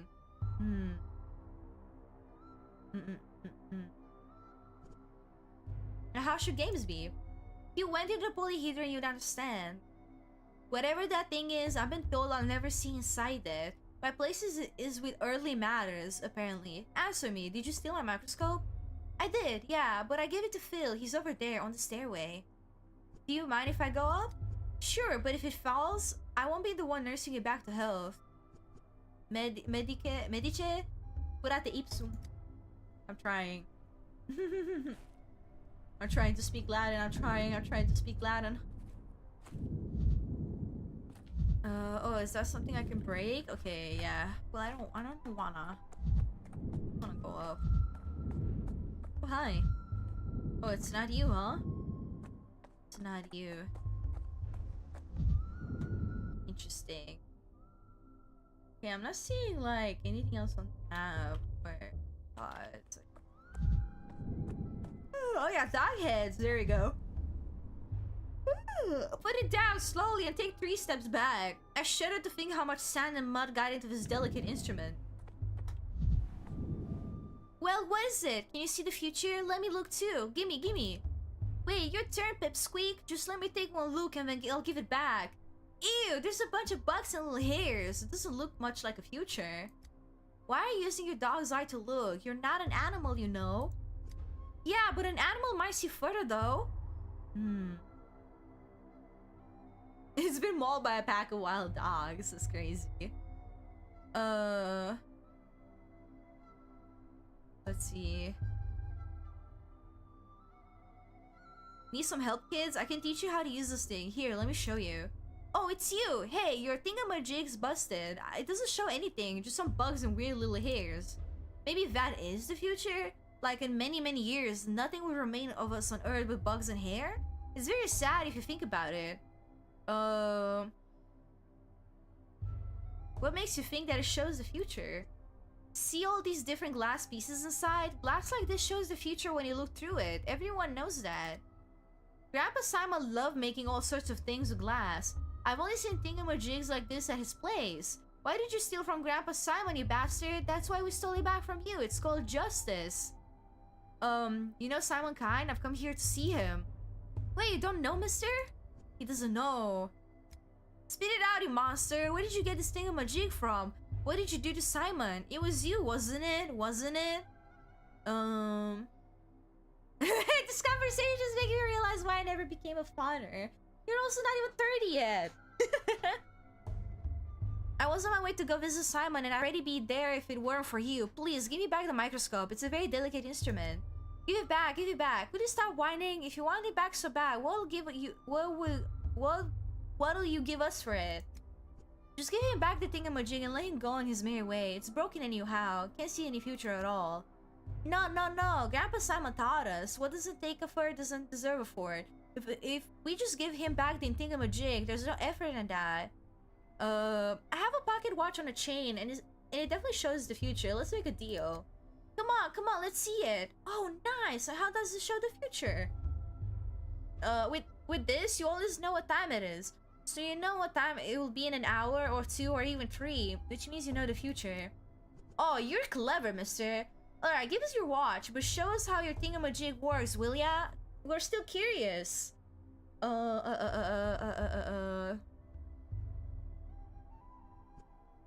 First the trade, the watch for the for the microscope, then I'll show you. Hell yeah. Okay, now we barter, so this is like, it's a way to show us this mechanic. There we go. So I would like the microscope. Oh, to trade the item, I need to put in the barter slot. If I want something, I need to give something a return. I can do this by putting the items themselves on my inventory side. People won't agree to a trade if I offer items less valuable than whatever I'm asking for. Okay. So I need to give something that covers his value. And actually there's a thing where, like in Pathologic, where it's actually better to give something that gives more than they give you, because then they're gonna like you more. So like my watch fits it perfectly, right? But I could also give like a beetle, for example. I'm gonna give them a beetle too. See? So this, I don't think it's gonna have like any effect in the demo, but it's something you should do in the game. Like, this is something that's good to do. Ooh, okay, we're back. 2 weeks ago. Okay. Slay. Microscope. Okay, I guess we're learning how to use this now since we're getting it back.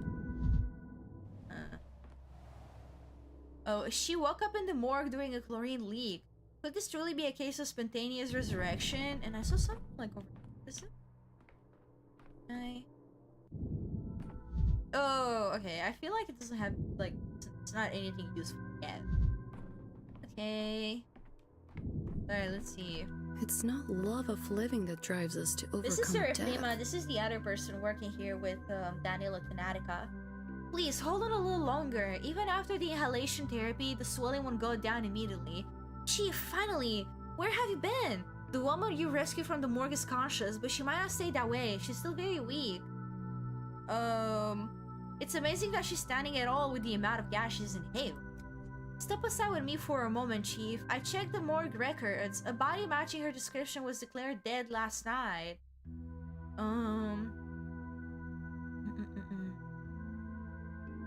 It could be a coroner's oversight or a bureaucratic error. People make mistakes all the time. This doesn't prove anything. Hello, Sloggy Noggy. Welcome. Good meowing. So true. Hello, hello. I'm not claiming it does, but imagine for a second. No, let's stick to the facts. I spoke to the orderly on duty last night. He also claimed our subject showed no signs of life. And Plata himself was there when she woke up.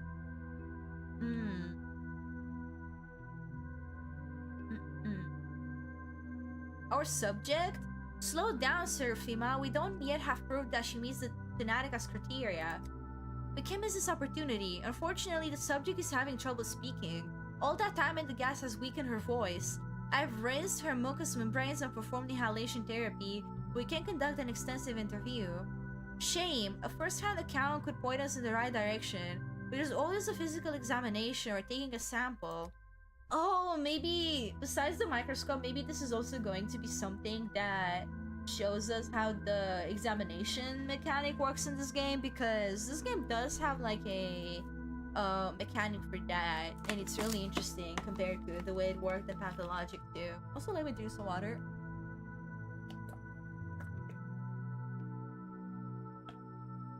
I'm so thirsty. I'm so thirsty. Or an examination of her personal belongings. She came into the morgue with some items, though I haven't had a chance to go through them myself. Oh, those are the papers that we saw earlier, I think. I left them on the table by the back entrance. Will you take a look, Chief? Perhaps there's a clue. Ma'am, would you allow us to examine your things? Oh, okay. Hello, do you remember me? I'm the Bachelor of Medicine Daniel Dankovsky, head of the Tenatica Laboratory. Last night, I saved you from the site of a serious gas leak.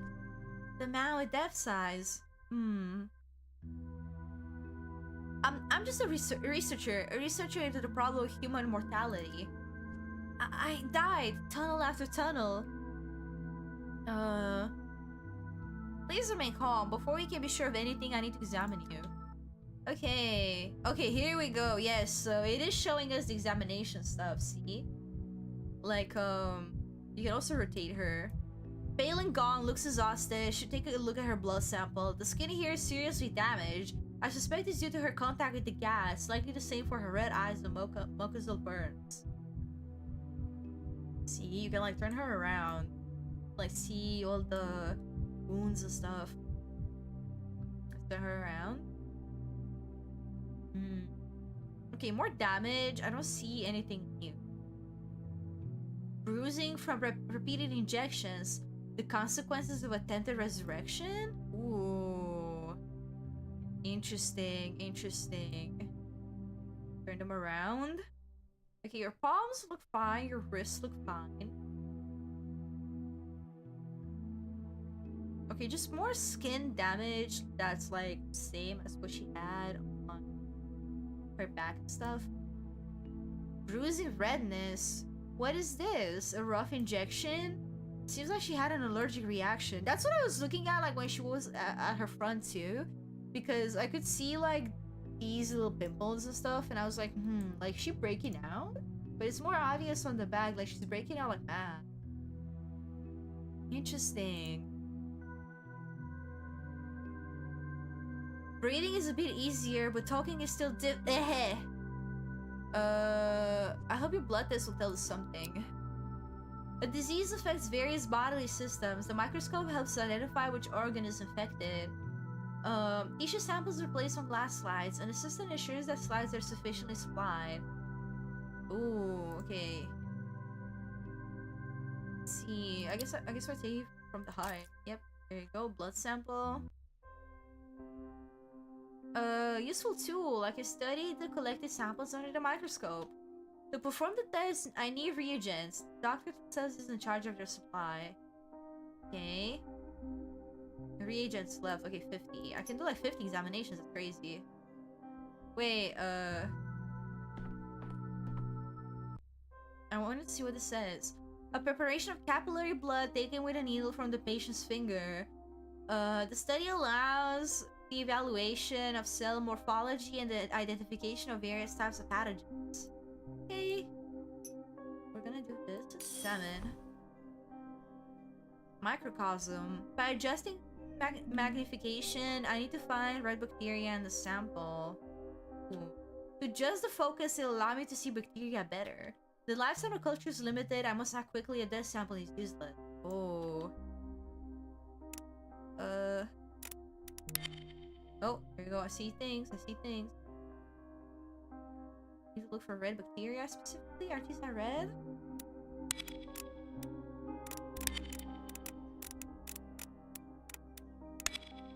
Is this not red bacteria? Oh, wait. I forgot about this. Sorry.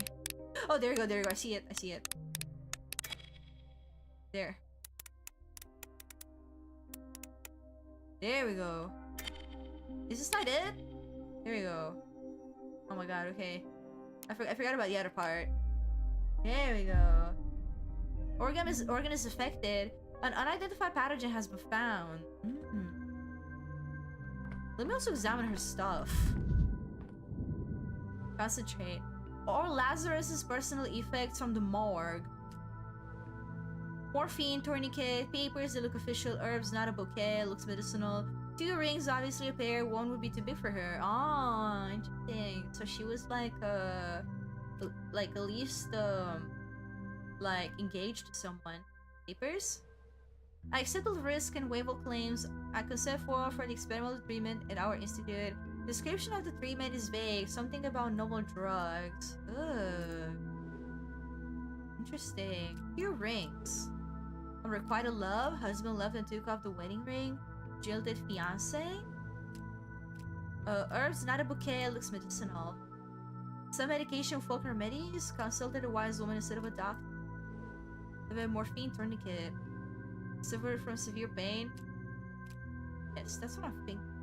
Together with the examination and test, the picture is more or less complete. Late stage leukemia. Wait, what the? Okay, that is not a conclusion I was gonna achieve.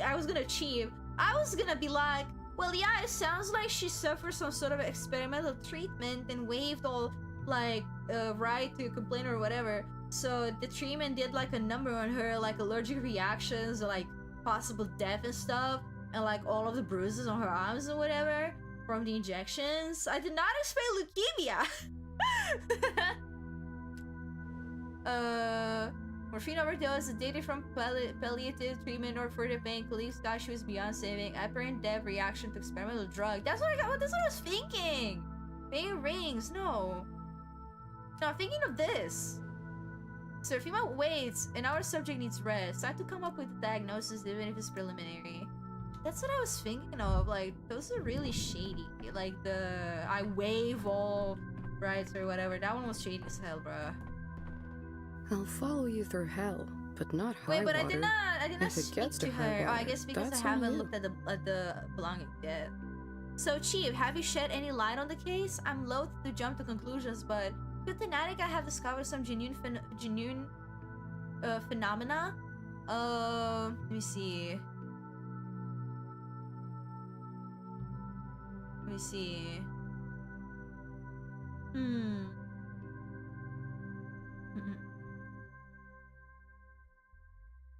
She was in a trial for a new drug. I'm not sure if our colleagues will disclose their experiment, but I put money on anaphylaxis, an acute allergic reaction, and you end up in the morgue. I suppose so, but how do we explain the most astonishing part? The resurrection? Why did Gaslight revive a subject?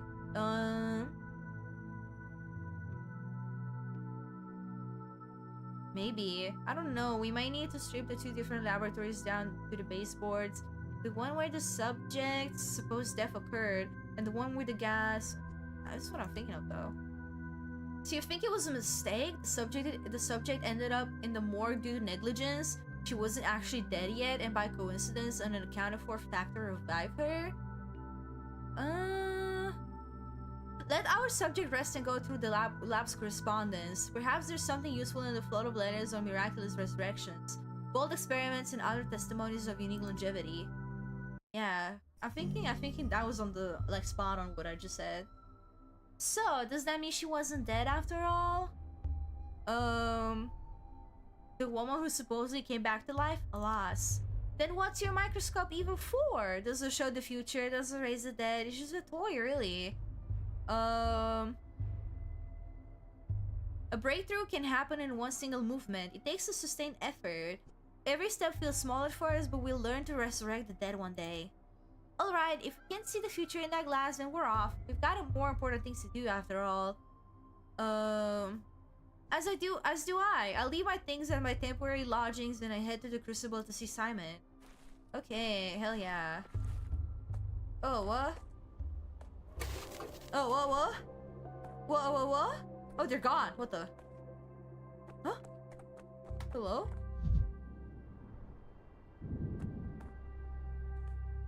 Whoa. Okay. I don't know why there's... Oh, I'm at my therapist. My mental therapy space. Hello, sir. I can move, I can do anything. Staying at home, Inspector. waiting, counting minutes. Enough! Why are you drowning me in details, bachelor? Oh wait, no, it's not my mental therapy space. This is something else. I know this guy. Is it? I don't know. I forgot his details from quarantine. I don't remember what the therapist looked like, but I feel like he was this guy. Why are you drowning me in details, bachelor? Street kids stealing your microscope is an amusing anecdote, but it's not the crime we sat down to discuss 2 hours ago. 2 hours and 15 minutes ago, to be exact. Focus. I'm only interested in what's important. Okay, no, this is not the therapy guy.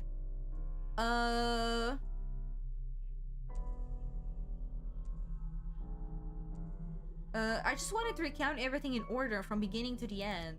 The beginning doesn't interest me. My concern is the ending, the result, the finale. As for your backstory, your genesis, all of that is in the case file. Shall we review it? Yes, please. I'm quite curious as to what it contains. Let's see. Where was it? Ah, yes. The ministerial inspection of your lab, the Natica, began in early September. Your presence was required at all times. Instead, you dashed off across the country to a backwater town to bring back what you might have described as...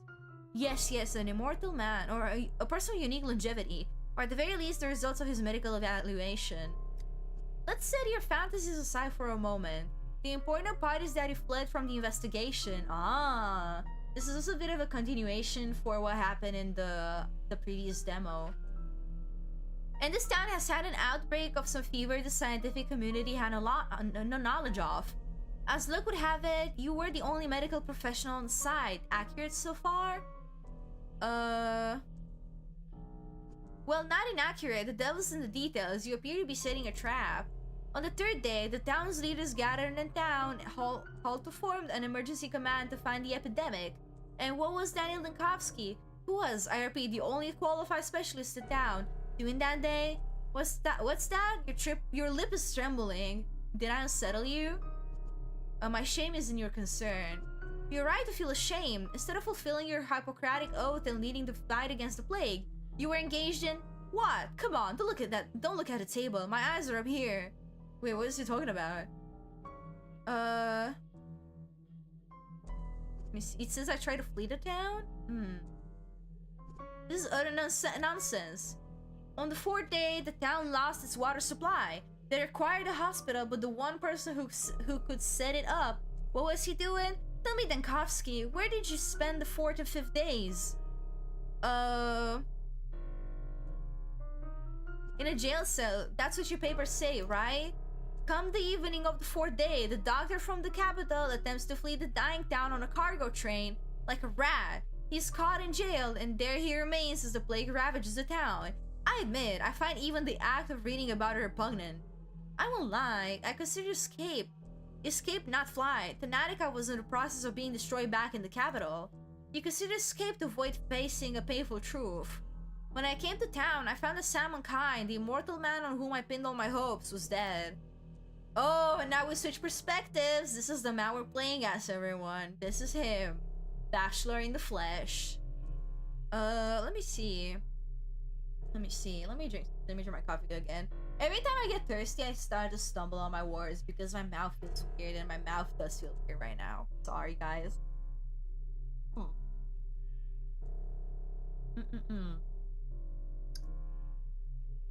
Yum yum. Well, when the epidemic began, you could have saved others. You're a doctor, you swore an oath. Why did you abandon the ordinary townsfolk? Simonkind nature, the mystery of his immortality and death, that's the most important thing that happened in this little town. And to me, but I can just relate to you. To understand, one must immerse themselves in the details, taking the full picture. This is interesting to me because this is, I'm assuming this is what happens like at the end of the game? Like post-game? That is really interesting to me. Silent Sky's death is the primary concern, not the deaths of tens of thousands, but one fantastical old man? My, Bachelor, my.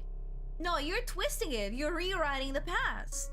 Where did I lie exactly? Point it out. Everywhere. About the emergency command, the escape, the hospital. The only thing you got right was the reason I came to town in the first place. But tell me your version of events. How did it all happen? No tricks. Leave aside your stories of children and microscopes. I'm tired of repeating myself. I'm interested in the ending, not the beginning. No, you don't seem to be interested in the truth. Rather, you revel in the opportunity to flex your power over me. This is really interesting. So it's like this makes me think that Pathologic Tree is more of a retelling. And that is how, like, the whole... Because, like, one of the mechanics in this thing, one of the things that, happen in this game is, like, the fact that, like, Dankovsky has the... Like, seemingly has the ability to time travel. And I feel like it's, really interesting to, you know, basically see, that the events are actually being retold at the end of the game. At least that's what I'm assuming is happening here. Because that explains, like, some of the gameplay elements that happen in the Bachelor route, honestly. Also, this guy is so fine. Like, he has a certain look to him, but he's so fine. You will recount everything in whatever order I tell you to. On the 6th day, the plague destroyed the town. So if you would be so kind, explain to me. What were you doing on the 5th day? Were you really so indifferent to the plights of the people around you? Unreliable narrator, perhaps? I feel like it's definitely something along those lines, but I think it's more of a people's tendency to have a certain bias in their perspectives, because we have the Spectre in front of us who is like a really rigid guy trying to paint us in a negative light, but then you have Bachelor trying to like defend himself and like justify his actions. So we now have like two perspectives basically, right? Two clashing perspectives, the negative one and the positive one, and I think that's really interesting. Also like the fact that the Inspector has this like basically think of the specific days that he's asking us to is also a very interesting detail to me, because That explains why like Bachelorette is not like in a exact chronological order. They kind of spiced it up this way. I really like it. I really like it. Let's see. The town could have perished on the 6th day. I was there for 12. There's an error in your report. You disappoint me, Bachelor. I'll ask again. On the 5th day in the town, what were you doing? The 5th day, let me think. Ah! There we go. I was actually thinking about it that this might be the end. Ah! There we go. That was nice. That was so nice. Oh wait, never mind. It might not be the end. I think they're doing a thing that they've done before. They did this before too. They did this. Wait, survey. I want the survey. Okay, they did this in quarantine too. You got like a screen like this, but you still had a little bit of gameplay afterwards because it says resume game. This is not the end yet. Okay, I'm gonna see what resume game does, but I think we might end the stream soon. Don't forget, release date January 9th. Thank you for walking some of the Bachelor's path with him. This is not the end yet. I'm so excited, guys. Resume the game. Let's see if I get to like do a little more. But I'm presuming that I might not have much of this demo left. Okay, we do have something left. Okay. Day 5, in which the Bachelor will grab the only remaining thread that may lead to Simon Pine. Okay, let's see. We do have some more. So I remember right. This is the second time I've ruminated on how humiliating this is. This is the second time I've slept in a jail cell. Prisons are bare and filthy because of poverty, not cruelty. Is what I told myself the first time around. I don't intend to get old, I said. Who's going to bring you a glass of water when you're old, Chief? Serafima laughed. I've gotten old since that conversation. I came here for a breakthrough and I was broken. Oh my god.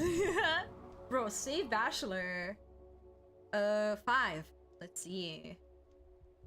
I'm never leaving this place. They trapped me in this bloody town. Now trapped in a jail cell. Interesting. Riddle me this. What place has an entrance but no exit? A grave, a jail, this ill-fated town. All your efforts were in vain. You came for an immortal, but immortal is dead. You're a doctor, a lifesaver, and yet tomorrow the town will die of plague. You try to save Thanatica, but the powers that be will destroy it in a month. All your efforts were in vain, basically. An immortal man was your last chance to validate your research. Without him, it's all just a delusion. I hardly remember why. Everything is a blur, and you're lying on a jail cot. Do you deserve this? You deserve this, talentless, naive idiot. All of your actions are futile. All of your actions are harmful. I'd say I've fallen ill, but unfortunately I'm a doctor. See? This is what I mean with like Bachelor's route focusing on like breaking him. Like, do you see what I mean? Do you see what I mean here? Like, he's being broken and torn apart. Like, his mindset, his logic, his beliefs, everything is being stripped apart. Everything is being stripped apart. And he's being humiliated to hell. And this is going to absolutely destroy this man. And I'm here for it. I'm here for it. This wretched town drains your strength, drop by drop. You can't find any longer. You don't want to. But every moment you sink deeper into apathy. Lie down, forget everything. Just fall into a deep sleep. Is it the local herbs blooming, or have you finally cracked, dankovsky? Your legs barely stir. Each movement takes effort. Will it always be like this? Oh, I really enjoy this mechanic of like seeing into Bachelor's inner thoughts. This is so cool. Strength always dwindles. The death of the spirit is the first death, and it has already taken you. But even apathy can be fought against. This despair isn't yours, I swear. It's the local herbs messing with your head. Even apathy can be fought against. Okay, he's getting his strength back. He's hyping himself up, guys. He's hyping himself up. He's like, I can do this. I can do this. If you can't invigorate your thoughts, you need to take something. Education, coffee, tobacco, any stimulant will work. Splash your face with cold water. Kick a trash can if it helps.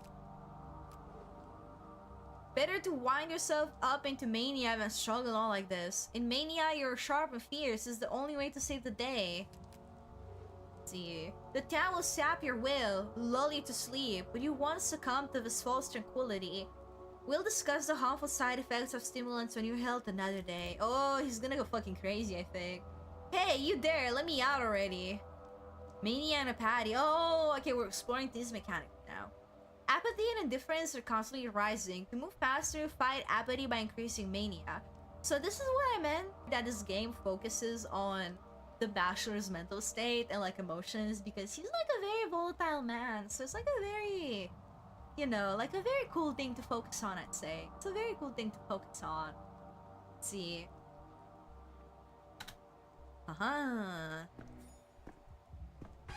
Okay, oh shit. You're opening the door for me. Shouldn't have wasted time dwelling on it. All is lost. I failed at everything I tried to do. Oh hell nah, we have to do something.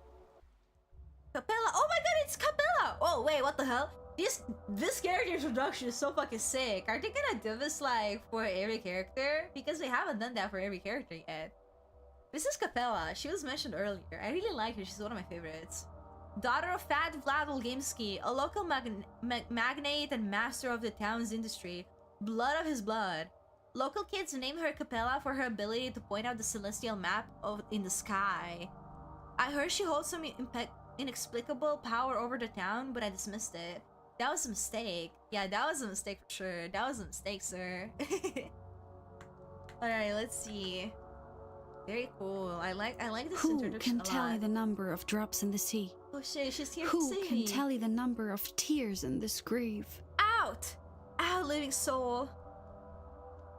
You keep me caged like a dog all night, and now you acknowledge I have a soul? Who are you? Ooh. What was that? Wait, what was that? I'm a mistress. Well, a future mistress. But I think you'll agree that future and past are relative concepts. I'm not even sure what day it is. Oh, I see. So some of my answers, like, I see. Or which jail you're in. You've lost your way. I'm not sure how, but I can sense it.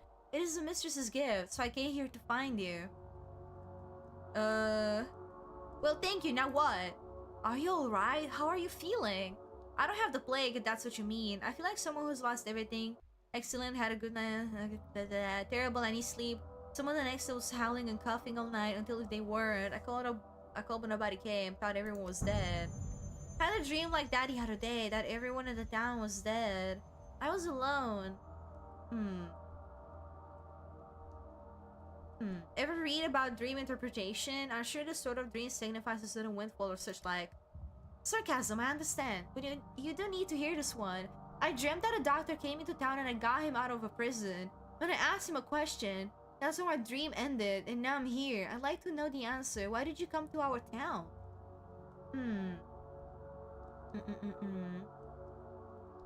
I researched the nature of death. I was told you have an immortal man among you, Simonkind, but when I got here, he was dead. So what are you going to do now?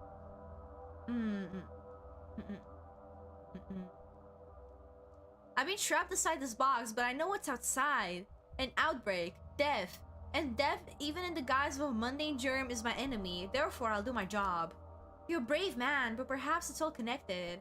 Immortality and deadly disease, that is possible. No, Bachelor, my father envied Simon, and Maria Kaina will always be my enemy. So there's no love lost between our families. And yet, I must help you. I don't want to. I must. Otherwise, the town will suffer. That's why I came here early and waited 4 hours until you decided to wake up. Why would it suffer? Because without Simon's mind, this town is just a plot of land with houses in it. It nearly became bad after the deaths of Mater and Nina the Wild, but even Simon's own family didn't fully understand him. Typo in the chat! Even Simon's opponents almost idolized him. What kind of man was he? I know where to find the last person who saw Simon alive. His name is Tah Ruben. Ruben! Let's go! I've heard about him. He's a colleague of mine, one of few around here. You haven't just heard about him, you've worked with him. Or you will, I'm not quite sure. No, I'm positive I've never worked with him. He's a doctor. He has a hideout in the warehouses. Look for him there. How do you know where his hideout is? The way you say it doesn't sound much like a secret. I'm not just a mistress. I'm Vlad Olgimsky's daughter. My father owns half the houses and very nearly all the people in town, and the warehouses, and the ground under this jail. Well, shall I go then? But you won't be able to go there right now. While I was waiting for you, something bad happened. Oh, what happened? When you go up those steps, you'll see Mother said that a true mistress stands out by her timing. And here I am, right place, but too late. Maybe I'll never become a true mistress. What's up there anyway? What? What happened? Huh? The man who last saw Simon Kine is hiding somewhere in the warehouses. The doctor Stanislav Rubin might know something about Simon Kine's life and death. If only I could reach him. Interesting.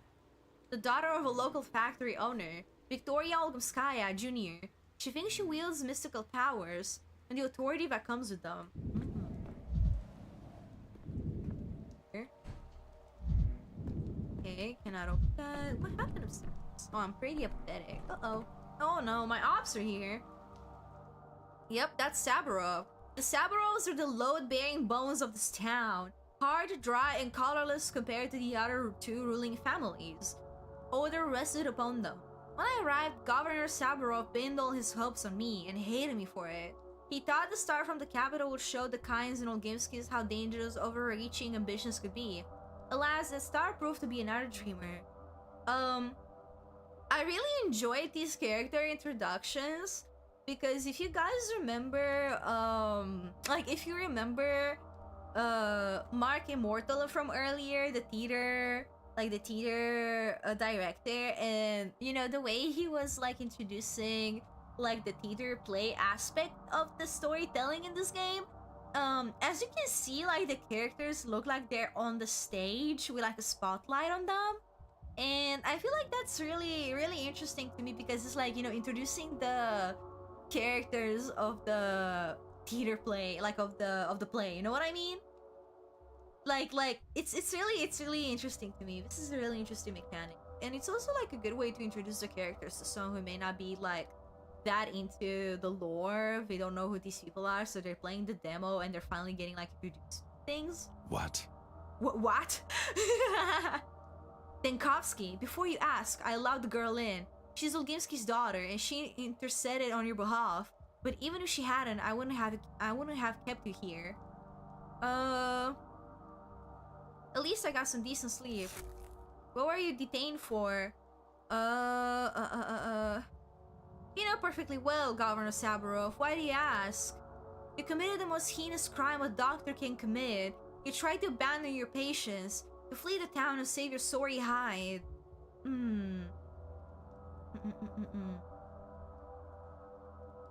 Right as we speak, my real patient, Tanatica, is being murdered in the capital. My life's work is being destroyed. This town is my life's work, and it is dying because all the doctors betrayed it. Cowards and scoundrels, all of them. And yet, as Katerina would put it, the logic of inevitability is stronger, and the town has paid you back.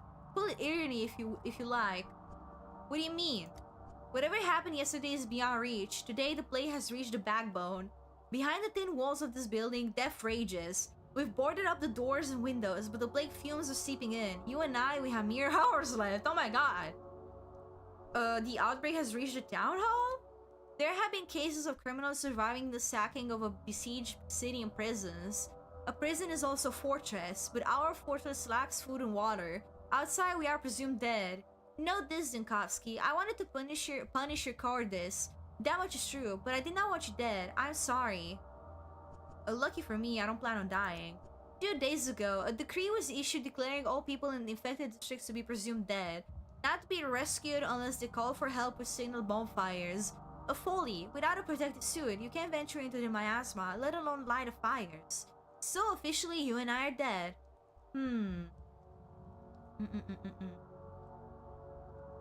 A decree was issued, you say, by whoever wields that power, right? Tell it to me straight. You issued an inhumane rule, never expecting to be its victim.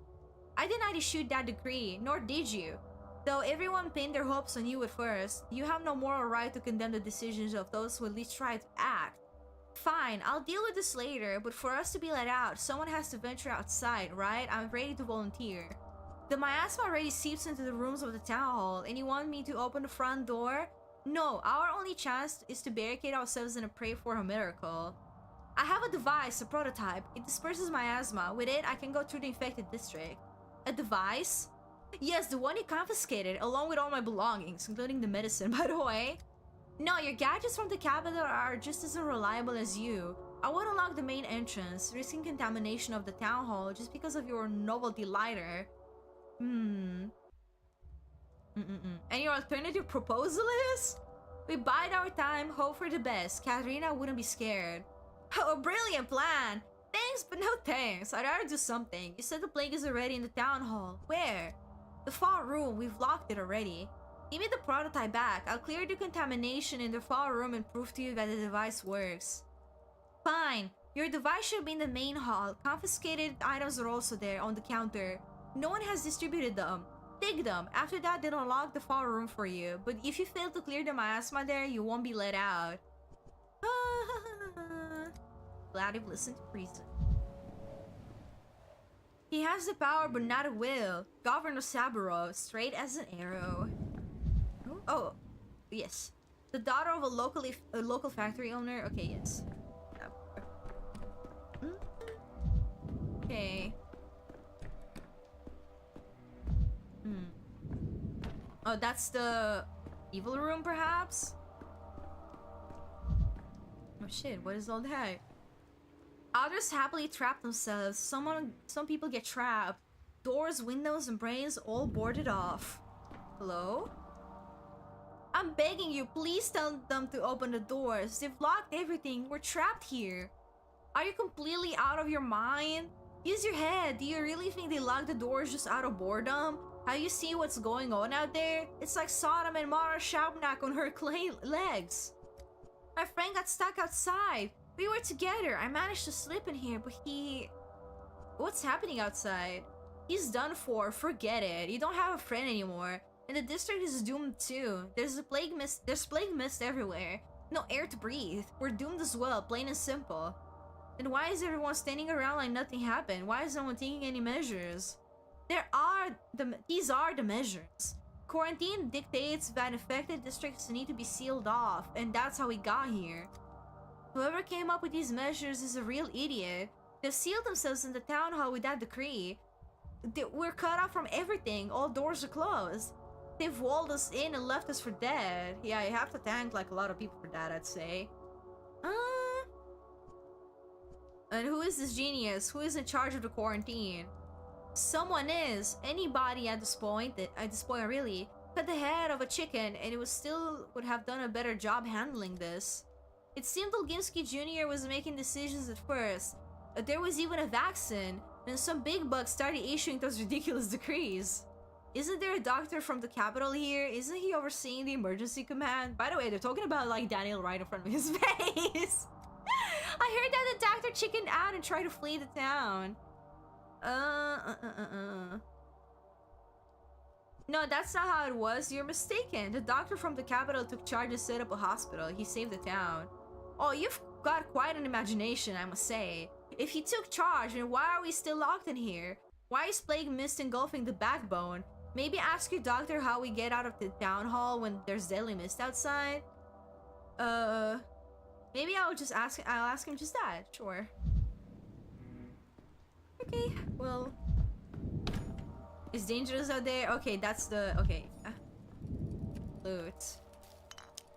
Okay, I'm gonna need some items, that is for sure. Oh crap, who are you? Oh, it's that approach couldn't have saved anything. Oh, okay. So the dude we were looking at is Olginsky Jr., who was just mentioned. And then this board in front of us is a game mechanic that was shown in the previous demo, but I don't know if it was shown. It's gonna be shown in this one. Where the thing about Daniel is that because he's a big shot doctor from the capital, in the first few days he was trusted to like basically issue decrees and whatnot. And like this is basically that mechanic where we can see what works and doesn't, and we issue orders and so forth. And it's a really interesting mechanic. I really like it. I really enjoy it. It's very fun to toy around with it in quarantine. Quarantine being the previous demo. Foolish, short-sighted decrees. They led the town to its demise. That approach couldn't have saved anything. As though their issue played for the plague, or just an experience to the point of criminal negligence. If I held the power in this town, I would have wielded it more wisely. I'm assuming that for these degrees specifically, Daniel was not the one in charge though, from the way he talked about it. Hold on, are you the one who issued the decree not to rescue people from the affected districts? You're right, sometimes only the harshest measures can prevent total catastrophe. Vlad the Younger, I told you, Olgimsky Jr. Vladislav Olgimsky is son of Vladislav Olgimsky, the factory owner. Here to one of the 3 ruling families, one could imagine the autonomy he enjoyed living under his father's shadow. He thought his father's power could be gently modernized. Through reform, he kept up with contemporary thinkers. He put his faith in progress.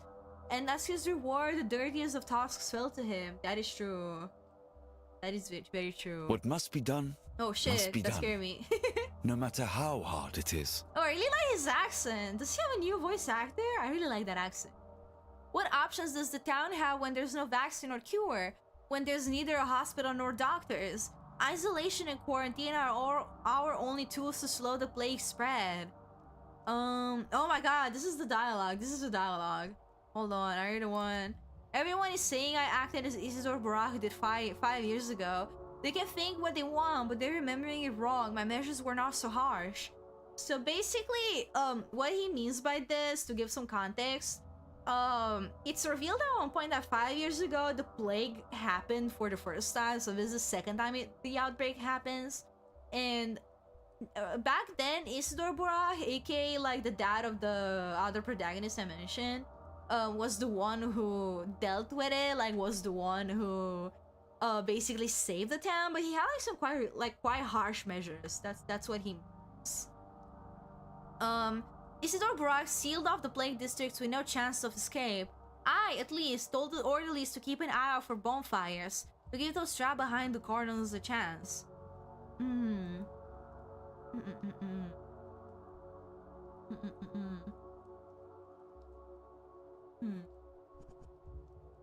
I understand the logic behind it, but the measures should be granular, not district-wide. And why bonfires? What do they guarantee, pray tell? An infected man could light one just as well. It's a primeval belief, one might say. She can't tolerate fire. She's either afraid of it, or in contrast, drawn to it like a moth. I found this symbolic. Please keep in mind our orderlies are simple folk. They need a convincing omen to compel them into plague fumes. Convincing to them, not to you or I. Fire is clearly visible through the miasma. From that perspective, it's a practical choice. Be that as it may, by the 3rd day we realized the scale of the catastrophe. The town needed saving, and I was ready to propose concrete measures. And here we are. I will soon pay with my life for my actions. Don't say that. We'll get out of here, all of us, and I already know how. I will soon pay with my life for my actions, as will you for your inaction. I'm not a proud man, Dankovsky. 2 days ago, I waited for you at the Emergency Epidemic Committee meeting. If you wish to take the matters into your own hands, I would not have stood in your way, but you simply did not show up. Forgive me. I tend to forget that when I'm not there. Oh, never mind. That's mean. You're a brave man, Vlad. You actually tried to do something. I won't let you die. Okay, there you go. My apologies. My apologies. Okay, let me get more of this, because I'm gonna need all those drugs. I'm gonna need all that. Anything else, perhaps? I don't think I found my little thingamajig. My state of mind can be changed with drugs. Some make me more apathetic, some more manic. I need to keep an eye on my mental state and supply drugs. Yeah. I think I'm fine for now. I'm more apathetic than anything else, but... No. Wait, where's my thing number? It says somewhere around here, but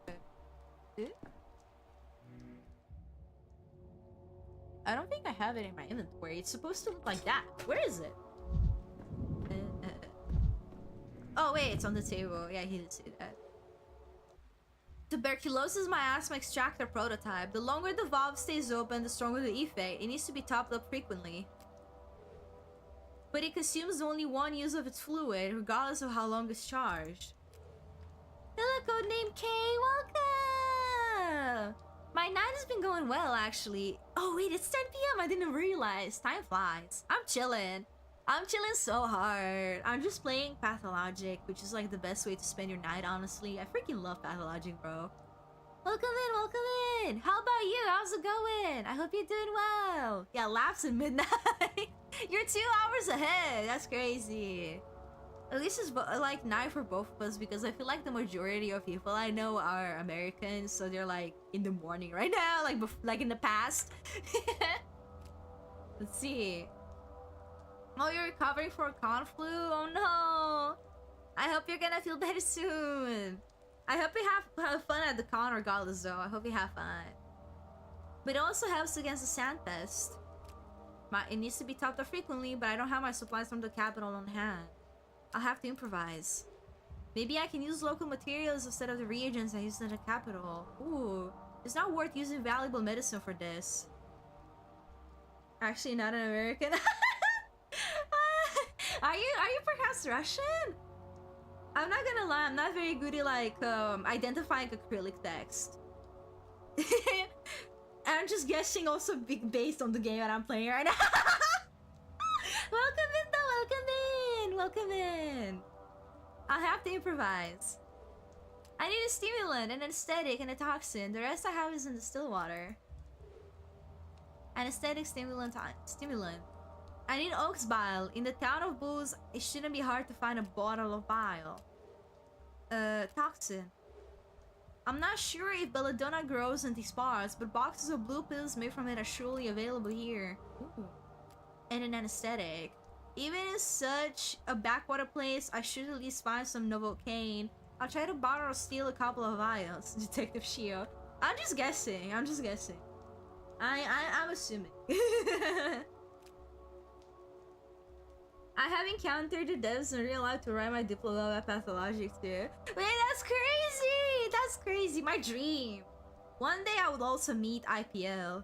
The closest I have gotten to that is that sometimes IPL likes my Twitter posts. If it's like a Pathologic Twitter post, there's like a non-zero chance it's gonna get a like from IPL, and I'm always proud of that. That is crazy though. That is crazy. You know what I really want? I really want some Pathologic merch. I really want like a physical copy of Pathologic Classic, and I really want the board game. But so much of that is so hard to find. You know, though, like I'm European and I'm going back to Europe in December, so I wonder if I would have like an easier time looking up like Pathologic stuff while I'm there. This is closer. I wonder. Hello. You're on YouTube now. Let's go. You're here. Hell yeah. Hell yeah, codename K. To prevent the prototype from becoming useless scrap, I'll need to keep a supply of oxbile, novocaine, and belladonna. I've successfully drawn the ire of the powers that be. Surely I'll be able to handle the sandpest as well. Hell yeah. Winnie. Okay, wait, I do have some stuff in it. How do I wonder if I have to refill it now? The district is infected. People have barricaded themselves in the town hall, but the miasma is already seeping in. Think, dankovsky, think. I let power slip into the hands of those unfit to wield it. The consequences are plain. The experimental device can disperse infected air. If I can clear the assembly hall, I'll be let outside. Surely it can be worse than a morgue. This game is so cool, please. It releases on January 9th, wishlisted now. Okay, I don't think I have to refill it. It said that I do have like 20 of those things. Wait, let me drag myself up.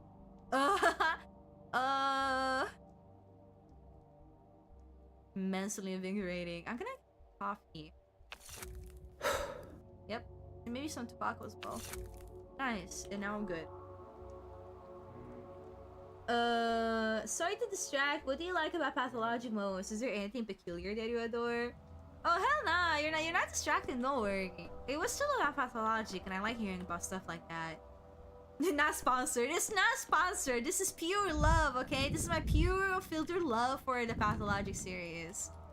And I think in terms of what I like about it, I would say that I can ramble a little more in detail after I go do the miasma thing, but like right now on the spot, I would say that I just simply love the story. Like I love the story, I love the characters, I love the way they utilize game mechanics to storytell. I feel like it's a very like they're really smart in the way they do all that. Because I always immerse myself in these games, and at least Pathologic 2 has made me like how do you say it, like it has invoked pretty strong emotional reactions out of me, and it made me like really attached to some characters, and I even cried and stuff, even out of frustration. Like it's been a really long time since a game has done something like this to me, and I feel like it's very important to me because like in my perspective, games are art, and I feel like Pathologic 2 is a very, very good example of a game that truly is art. You know what I mean? I really like the story and I really like the characters. I love you, Artemi Brock. My oomph. Oh crap, that's a lot of my asthma.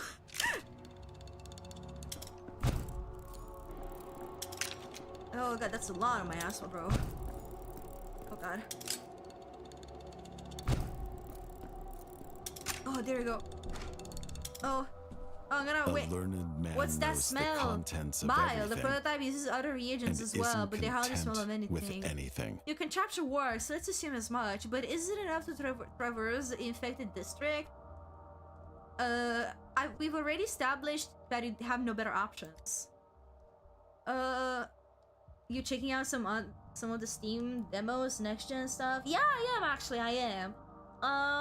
Today I wanted to dedicate the stream to Pathologic specifically because, you know, like, I'm pretty sure I just made it very obvious that this is one of my favorite games ever, like one of my favorite series ever. But, like, this weekend I was planning on playing more demos. I've already installed a bunch of games. If they're too long, I might not play them until the end because I want to check out more games. But I feel like that'd be fun. I feel like this week in general, I just want to play, like, Steam Fest demos. But yeah, no, Pathologic, I freaking love Pathologic. It's, again, one of my favorite series ever, and I still have so many moments, from Pathologic 2 specifically that genuinely, like, had me, like, marked me in some way. Like, for example, for those who know, like, that one murky moment when Artemi can find her, and we know that she's in danger and infected and stuff, and we go to her, and Artemis there like I don't remember exactly what he says, but he's basically so worried and he's kind of like oh my sweet little child, whatever, you're fine, oh my god Murky, you're fine. And Murky's like, I have never hated you, I loved you the moment I saw you and stuff like that. And he's like, I'm not gonna let you die, I'm gonna save you. Like, oh my god, like Artemis' relationship with the kids, like, that's his daughter, bro. Like, that, like, Murky is just straight up his daughter. Like, all the Murky moments had me crying, bro. I really hope there'll be a timeline where we can save Eva, and I'm sure that will be a tough one. Dude, imagine. In the beginning of this demo, when Eva was talking about, like, how people don't make it out of the still water alive, like, okay, girl. I really hope so. I know that Daniel would do, like, anything possible to save her. I just know this, like, she means so much to him, and I'm really hoping we're gonna be able to do that because I really like her too. Like, she's also like such a cutie pie, such a good character. I really like her. By vigilantes you mean, oh wait, I didn't see. Fine, let's assume that too. Listen up. You need to make it to the southern exit of the district. It's guarded by orderlies. The other exits are either sealed off or being guarded by vigilantes. Best avoid it. By vigilantes, you mean a mob armed with sharp stakes, driven mad by fear? Got it. But first, you need to light several bonfires, more than one, that's important. Again with the bonfires, I'll just tell the orderlies that there are living people trapped in the district. I'll be standing in front of them as living proof. I've said it already. This is how it's been since the first outbreak 5 years ago. If there are fires burning in an area, that means there's still survivors. Still able-bodied and healthy. Only those are worth saving. We were ordered not to bother with small pockets of doomed people. But you're suggesting I light all these bonfires by myself to deceive your own system? It's not my system. We issued a decree in haste and panic. If I survive, I will overturn it. We'll see. Okay. Okay.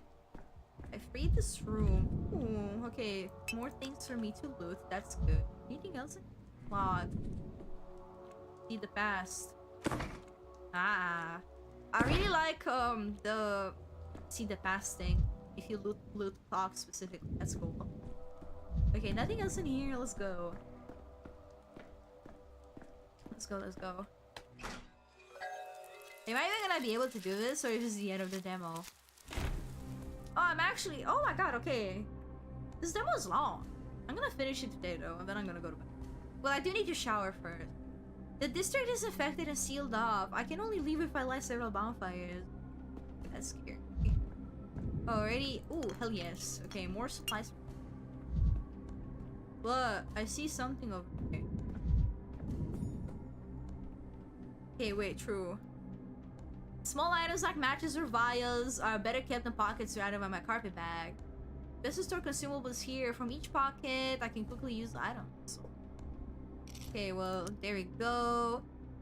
And I'm gonna use some vials. I think that would ox vial. Oh, okay.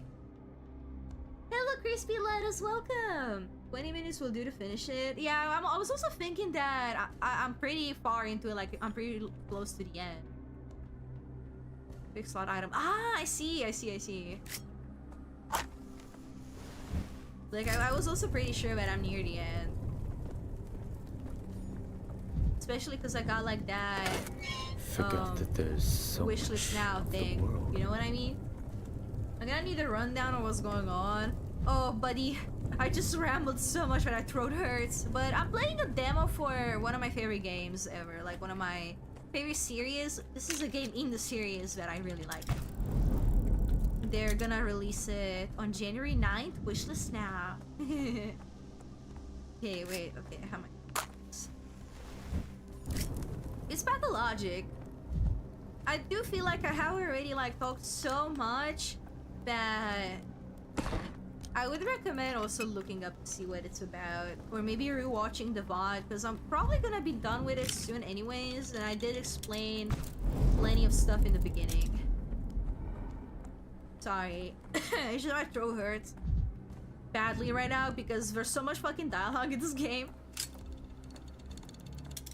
Oh, you're a big Pathologic fan. Wait, yeah, you're right. You were talking about that in Discord. So you already know, never mind. It's true. Hell yeah, brother. Wait, what the? Good. When did you get here? Ow, God, I got pulled into it. What the hell? I love Pathologic, bro. I need Pathologic fans to find me. Huh? Why can't I do that? Okay, no thoughts, head empty. Okay, he said like a bunch of bonfires. I don't know if I'm just... Do I have any new thoughts? When an infected district goes dark, it's considered beyond salvation. By Gimski's decree, everyone inside is dead. 5 bonfire. Oh, 5! Okay. 5. Okay, I don't know how many I lit up so far. 3? Perhaps 3. Perhaps about 3. I need to like inspect because I can see from afar. There's one. And I don't think I lit it up. Nope. Let me anger myself a little bit. Everything's so vibrant. Yep. Can I look at? Aha! I have so many drugs in my pockets. It's awesome. Wait, okay, there is a... Huh? 5 bonfires. Oh, okay. Wait, maybe I'm gonna be able to go around though. See, I'm being oh no, I'm not. Or maybe? Oh, there you go. I actually could do that. Let's go. I think I need one more after this. Ooh. One more bonfire, yes. Can I see stuff? Oh, it's just stuff for me to kick. There you go. Every creak like a gunshot. Oh, wait, I see it. There's one close by. Ugh. Sorry. My bad. This one. There you go. I did it. Should I go back? Is it still directing me somewhere? Oh, it still is. Okay.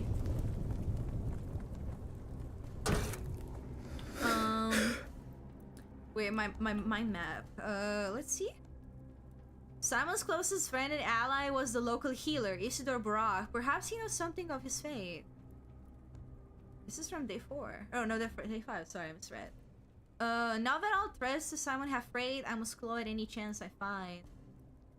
The man who last saw Simon kind is hiding somewhere in the warehouses. Okay.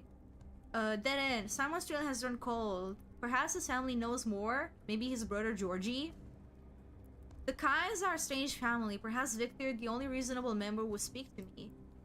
What did I miss here? I've overcome the town's first hurdle. If I keep up this momentum, our trip won't take long.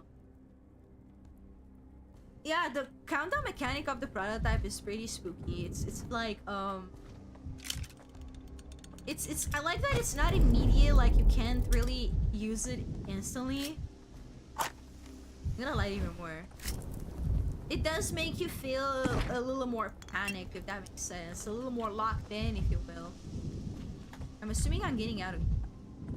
But also, like, can I not go back to speak to the people inside the town hall? Hold on, let me try to do that. I'm kind of curious if I can. Dude, there's so much that go about the ground. I don't want to waste my stuff much. Alright, let me see. Can I go back in? Like to speak to the people? Can I tell you that I was successful? Where is Saburov? Oh, there he is. Oh no, he gaffed. he degaff. Bro, truly degaff. Okay, it's fine. I'm really good at sneaking about. No, I'm not. Never mind. Oh god. Oh crap. Oh wait, I'm being. Never mind. 8. Ah, god damn it. Shouldn't have done that. Hold on. Okay, now I'm gonna sneak around. God, I'm so good at this.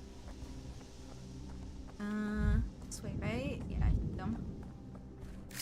I'm literally just gonna light all of them. Oh.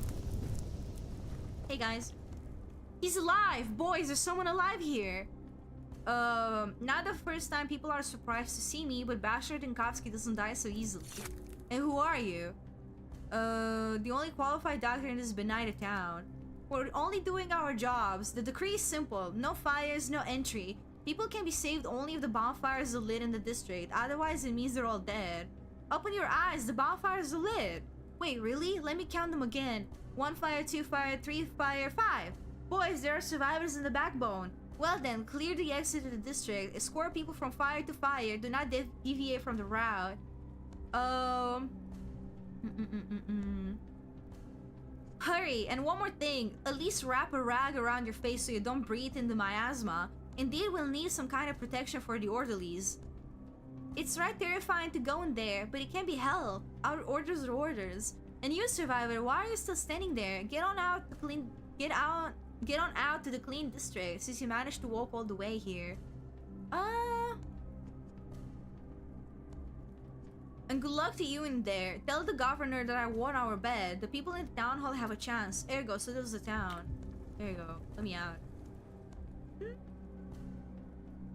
Nothing cooler than when the captain is like, boys, you got another one. Of route planning. The town is merely a sequence of districts, and I am the one to choose that sequence. I can choose a careful route, step by step avoiding dangerous districts, or walk directly to my target. No need to rush. If I change my mind, I can always undo my last move or start over. I prefer to just walk over there, but I think for the sake of this demo, I'm gonna do the route. Like, it has a fast travel mechanic. Personally, I greatly enjoy the like the, what's it called, the walking aspect of this game. I really enjoy it, but I think for the sake of the demo, I'm just going to, you know, unavailable in the demo. Okay, I can only go to Isidore Barak. Okay, let's go then. Like, see, I can do this, but I could have also just walked through, and I feel like I would prefer to walk through fully in the, like, the full game. Whoa. Oh, is this? Oh, I see it. I'm hallucinating. Hold on, this is a cutscene. There's like a little monster up there. Look at that. The plague creature is coming my way. It's coming for me. Oh, hi. Oh my god, it's Clara.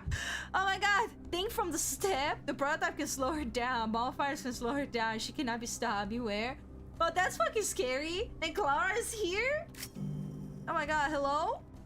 Changeling, Clara. See? She's the girl I was talking about earlier. Do you see how there's two of them?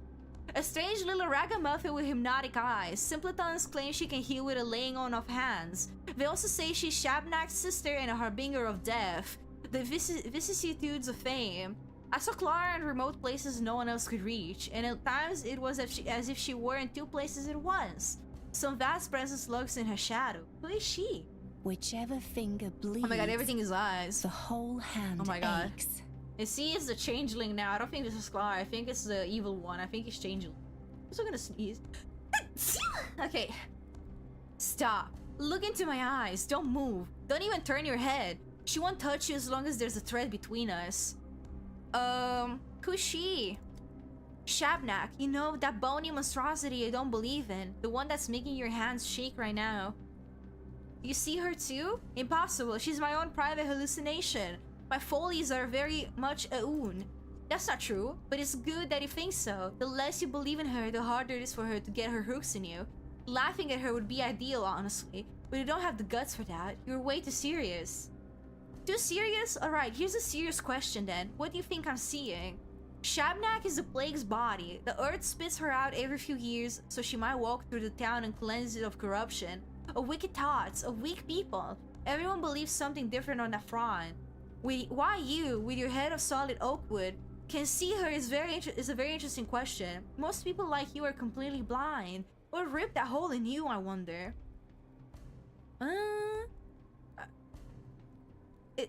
I don't remember.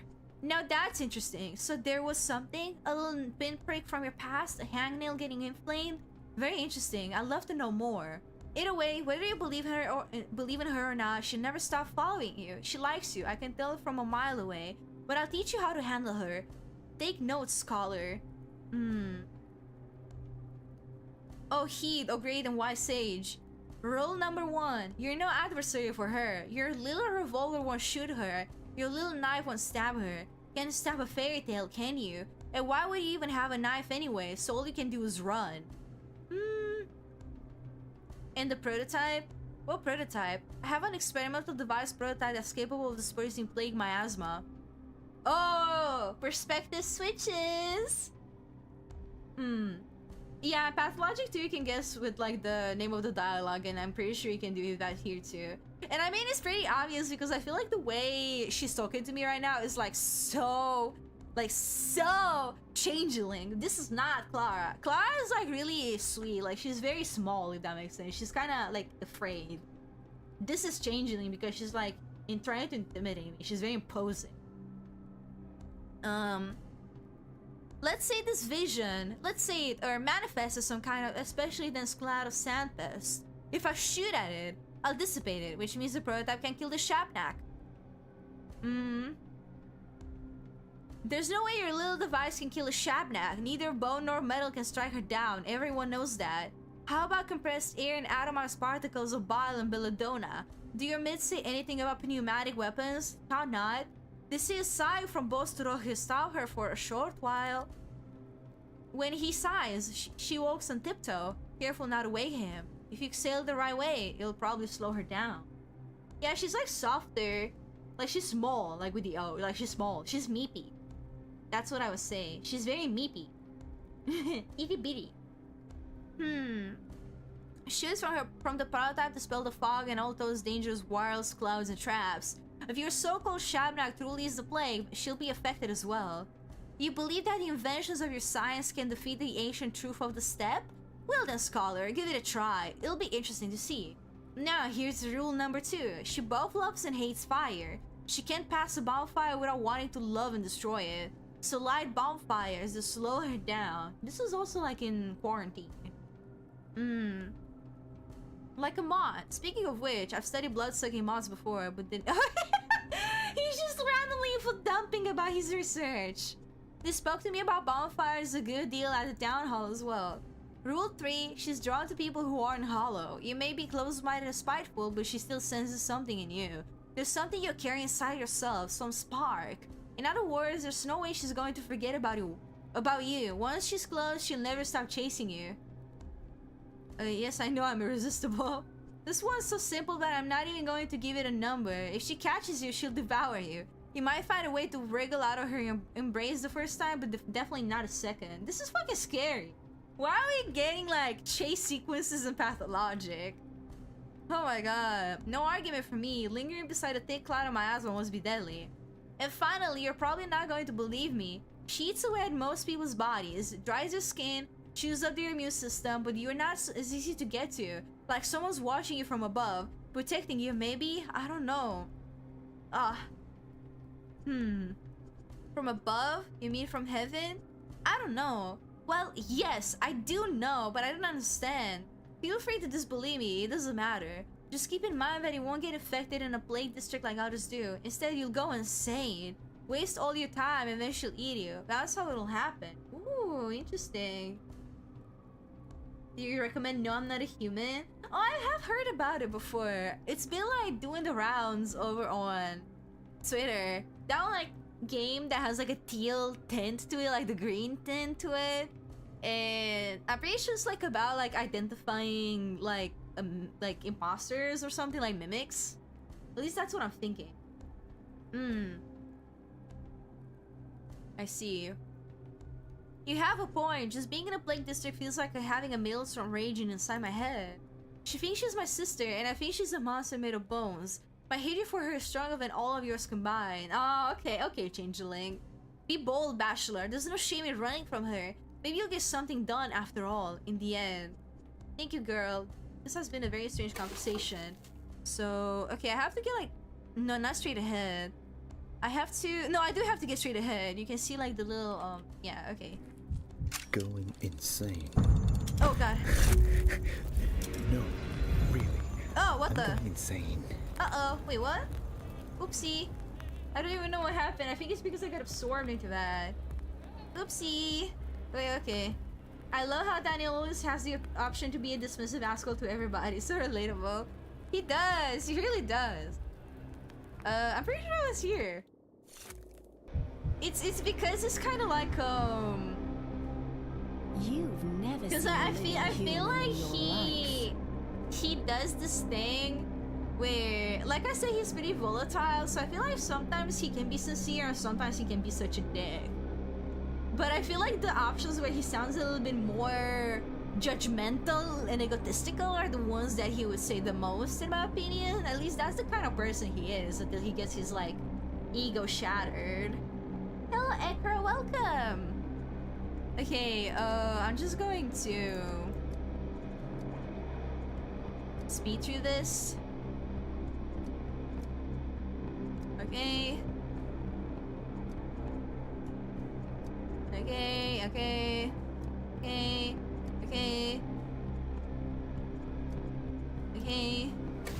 And I wish I could save. Wait, where's my prototype? Wait, why can I not use it? I don't like this. I tried to use the prototype, but it's not working. Huh? Well, did I forget how to use it? There's no way. I tried to use it and it's not working.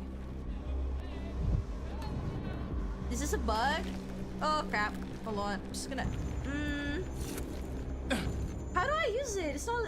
For some reason, it's not letting me use it. Ekra, I literally have no idea what you're saying. I'm not gonna lie. If you can't speak Latin, you must speak Latin. True. True. Wait, why is my prototype not working?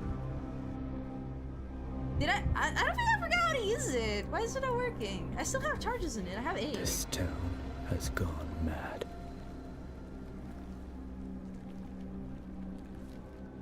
No, but I haven't equipped this thing. It was working moments ago, but for some reason it's not working now that I started. Projectile not prepared? How did I... It was prepared before. It was really working before I died. Wait, my health is like really low. Might as well. I don't know why it's not working. We haven't met before. Who is this? Why doesn't she fear to play? Huh? You've changed, haven't you? Or am I seeing things? You can skip dialogues if you point the cursor and press enter. Or is it just because you're... I guess it's like a way to just press the... like, click dialogue. Alright, well I guess I'm just go. Okay! Goodbye!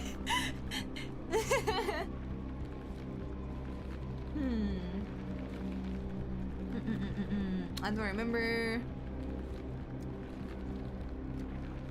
The prototype. Okay. But see, it's for some reason our prototype isn't working.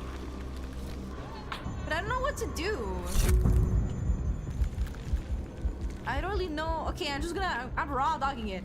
My prototype is not working. I'm just gonna raw dog it. Ah! Get away! Like this. Am I at the right place? I am. Fuck, stop that. Something is unraveling. Something is unraveling. Okay, bro. Wait, this way. I'm going the wrong way. Get away from me, bro. What's my... I'm raw dogging it. No! Go the wrong way. This way. Right? No, what? Hold on, I'm going the super wrong way. Ah, fuck! No, please stop. What the? Dude. Oh, there she is. Oh my god, that's creepy as hell. Dude, let me raw dog it. Oh, why are you out now? How could Fucking you? dumbass, why are you out now? Oh my god. Oh, I see it. Dude, why are you out now? I think that was a bug. I don't think that was how it was supposed to be. No, I don't know. I think I messed up. I don't know what I messed up there, but there you go. I randomly got it out. It just randomly popped out when she attacked me for some reason. Okay, let's see. I don't know why. It was working before I died, but then when I restarted, it broke. I don't know why. Yeah. Like, it just suddenly came out of nowhere. The drowned driving is saying, these are already dangerous. These are already dangerous if any districts have declared war on me. No, but this happened to me in quarantine, because I remember I had a bug where I couldn't go into the theater anymore. Like, in quarantine, I couldn't actually finish it because for some reason, at the end, it would not let me go back into the theater, but that was what I was meant to do. So I would just kind of get, like, hard locked into not being able to finish it. So I'm yet to finish quarantine, but it's okay. My poor mind is stretched to breaking. I look at the architecture in this district and I see demons. A beatific girl in a fishing net cake taught me how to deal with hallucinations. That doesn't make me feel better, honestly. Hallucination or not, I can take another hit like that. Run, dankovsky. Okay. The path to the horrors is clear to me, and the people in the town hall are safe, for today at least. Maria Kaina, Simon's niece, brought her and tourist to Isidore's house. They appear to be enacting some ancient ritual. Daniel does need like a good smack over the head to figure out what the hell he's doing, I'm not gonna lie. The future Alices of the town's sky, the flowers of the town's youth. For now, ardent admirers of Maria Kaina's talent. Oh, there she is. Maria Kaina. Eldest daughter of the kind, Simon's niece. Her mother was a mistress, a woman who said to wield mystical powers. Maria believed she was meant to walk the same path. She was followed everywhere by her signs, young people who claimed to have aligned their fates with the constellations and mastered destiny itself. Her every gesture burned with untamed fire. It just gave a small takedown towards apathy. That's crazy. I mean, that's just the effect Maria has on people. I'm not gonna lie. This has all happened before. I can hasn't hear it? you. Speak my language. Don't pretend you don't know it. Lingua mente napere. Who dares open his mouth while the mistress is working? Daniel Dankovsky, bachelor of medicine, at your service.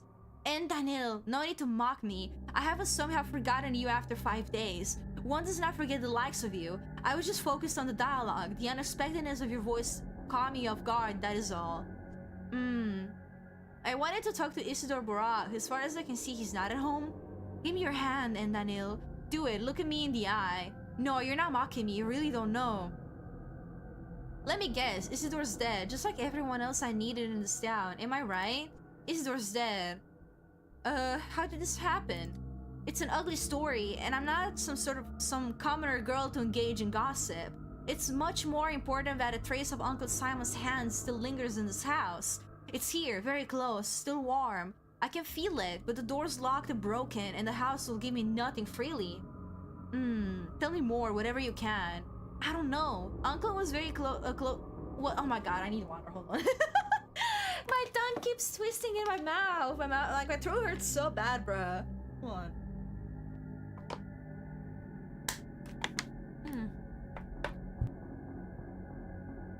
Nyam nyam. She's doing her mystical work, guys. Be kind to her. Uncle was a very close friend of Isidore Barak, or a rival. True friendship is indistinguishable from rivalry, and I can feel his life is still smoldering in this house. In some object or living memory, perhaps he's even there himself. You mean this place my wholesome clue that could shed light on his fate? Oh, never mind. It no longer matters anyway. What I'm doing is stupid, and what you're doing even more so. You're investigating in your own way. That isn't stupid. That isn't my point then, Daniel. There are traces of Uncle Simon in this house and the whole town. In the polyhedron, in the people, even in the street layouts. Great people don't die, they just scatter into myriad reflections. But we, his poor descendants, won't ever be able to put them back because tomorrow shall not come. Stop catastrophizing. The town still has a chance. We'll be suffocated by walls of reeking bodies. Shabnak will devour our tomorrow. When you sleep tonight, the apnea demon will descend upon you, and you'll die there, frozen, staring at the ceiling, forever. I don't know. I had a dream. I've seen every calendar in town stop at number 5. Tomorrow shall not come. It shall not come. Ooh, day 5. Day 5.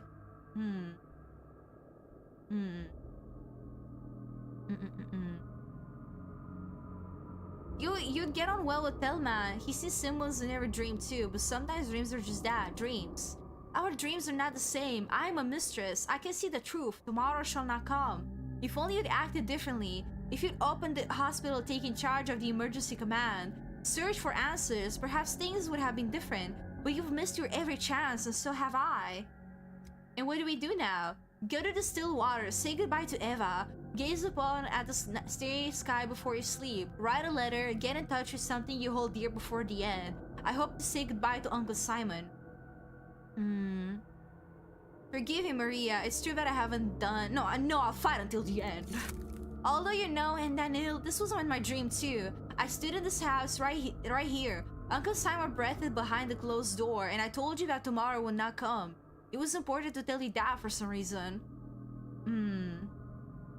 I can shake the feeling that there's still some chance, some opportunity I overlooked. I must find it. Okay, I'm going manic. The townspeople believe she has the gift of prophecy. Oh. Maria, Simon's niece. In the creaking of the wall, she hears omens. Oh, why am I going crazy, pathetic? Whoa, whoa. Oh, I can't. Oh, crap. I can't check. Uh-oh. Oh, nope. I can't check my inventory. Is this on purpose? I can't check my inventory. I guess it's on purpose. The end. Yeah, okay, it is on purpose. I got scared. Apathy has reached its peak and the will to live fades. The last hope is to hold on to a tie. My hand reaches for the final bullet. I must act before it's too late. The town will perish tomorrow. This is the prophetess. Oh my god, no! Elder Trends. Oh my god, I need to find it. Like, maybe it's time to give up. No, dankovsky. Have some will. They can be saved. Oh, okay. No, stop! I tried! I saw that courageous message and I tried, but I feel like that was on purpose. Oh, never mind. Maybe not. Maybe I can just break all of these to become manic. If you see thespians everywhere, did you die? Did you rise again? Did the theater's curtains fall? Does it mean that you yourself are on the stage? What troubles you, senor? Your day is over. I just shot myself. Why are we talking? You stand inside a mirror chamber. Look, one glass in which you shot yourself, more still in which your life goes on. This place allows a man to choose among the possibilities. I don't understand. You're free to pick the one in which you shot yourself and end your story there, or you can choose to defy death and give it one more try. Your business in the living world remains unfinished, no? I'm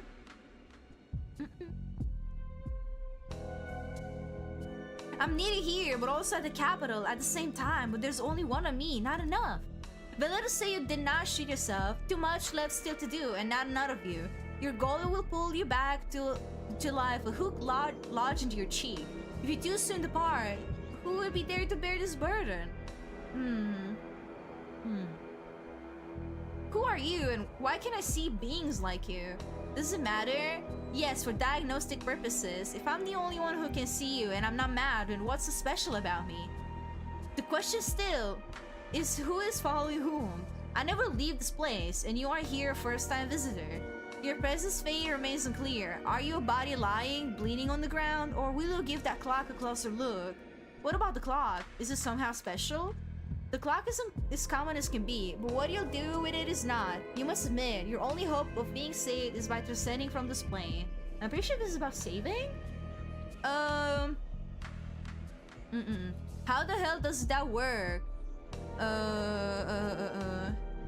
It is as if I'm caught in the logic of a dream, but it all feels real. If it really is a dream, I'll be sorely disappointed. Does it matter? Yes, it does. I must understand the underlying mechanism. Am I in this town or in a memory of it? It's like I'm everywhere at once. Both standing here and giving a statement at the capital, acting and recounting my actions at the same time, and now it seems I can leap across days. What should I make of that? You come out of the shadows by degrees, senor. Indeed it is as if you are at once both here and there. This thought of time as a mere line entraps your mind. In truth, you are as free as ever. At once, you're here and in the capital. One foot on yesterday, another on tomorrow. So that's how it is. As for clarity, I guess smoke and mirrors. No smoke, but many mirrors, sir. To free yourself, you'll have to break the glass. And then to see your options, you need only watch the clock. Is there no way to avoid vandalism? Why smash the mirrors? Because the mirror multiplies, they breed realities. Right now you need to cull the sphere, reduce them all to one. The one in which you live, all struck by a clock. Okay, well, interesting. Camera obscura. Camera obscura. Lumina. Ooh, camera obscura, camera illumina. You're such a Who's dork. staring at me through the looking glass? You're such a dork, Daniel. Why so jittery, dankovsky? Oh, look at this guy! That freak! He's here. Once dankovsky. Now 1,000 fragments of dankovsky. Yep, 1,000 fragments of dankovsky. I've broken them all. The broken ones don't Oh, I lie. see you there, you freak.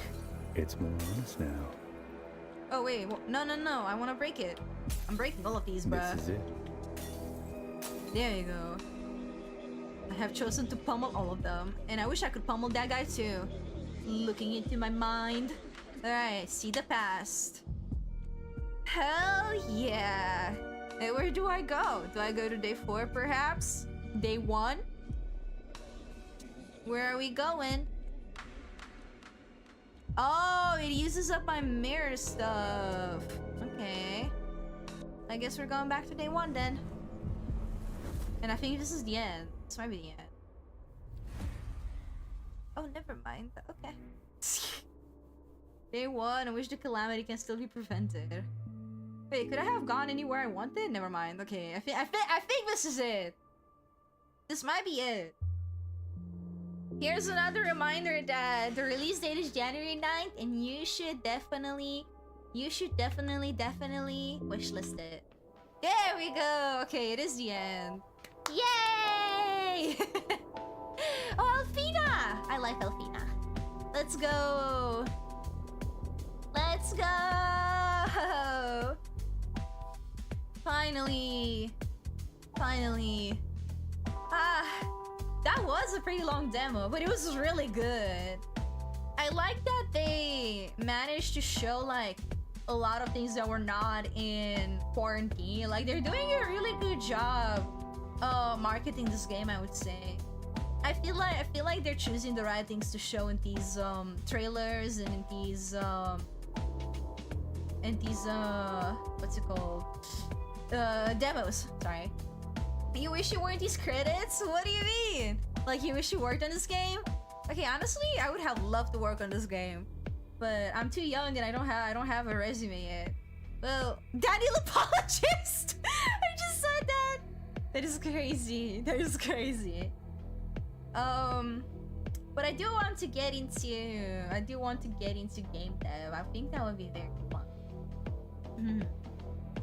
This is really cool. This is really cool. Shout out to all of these people.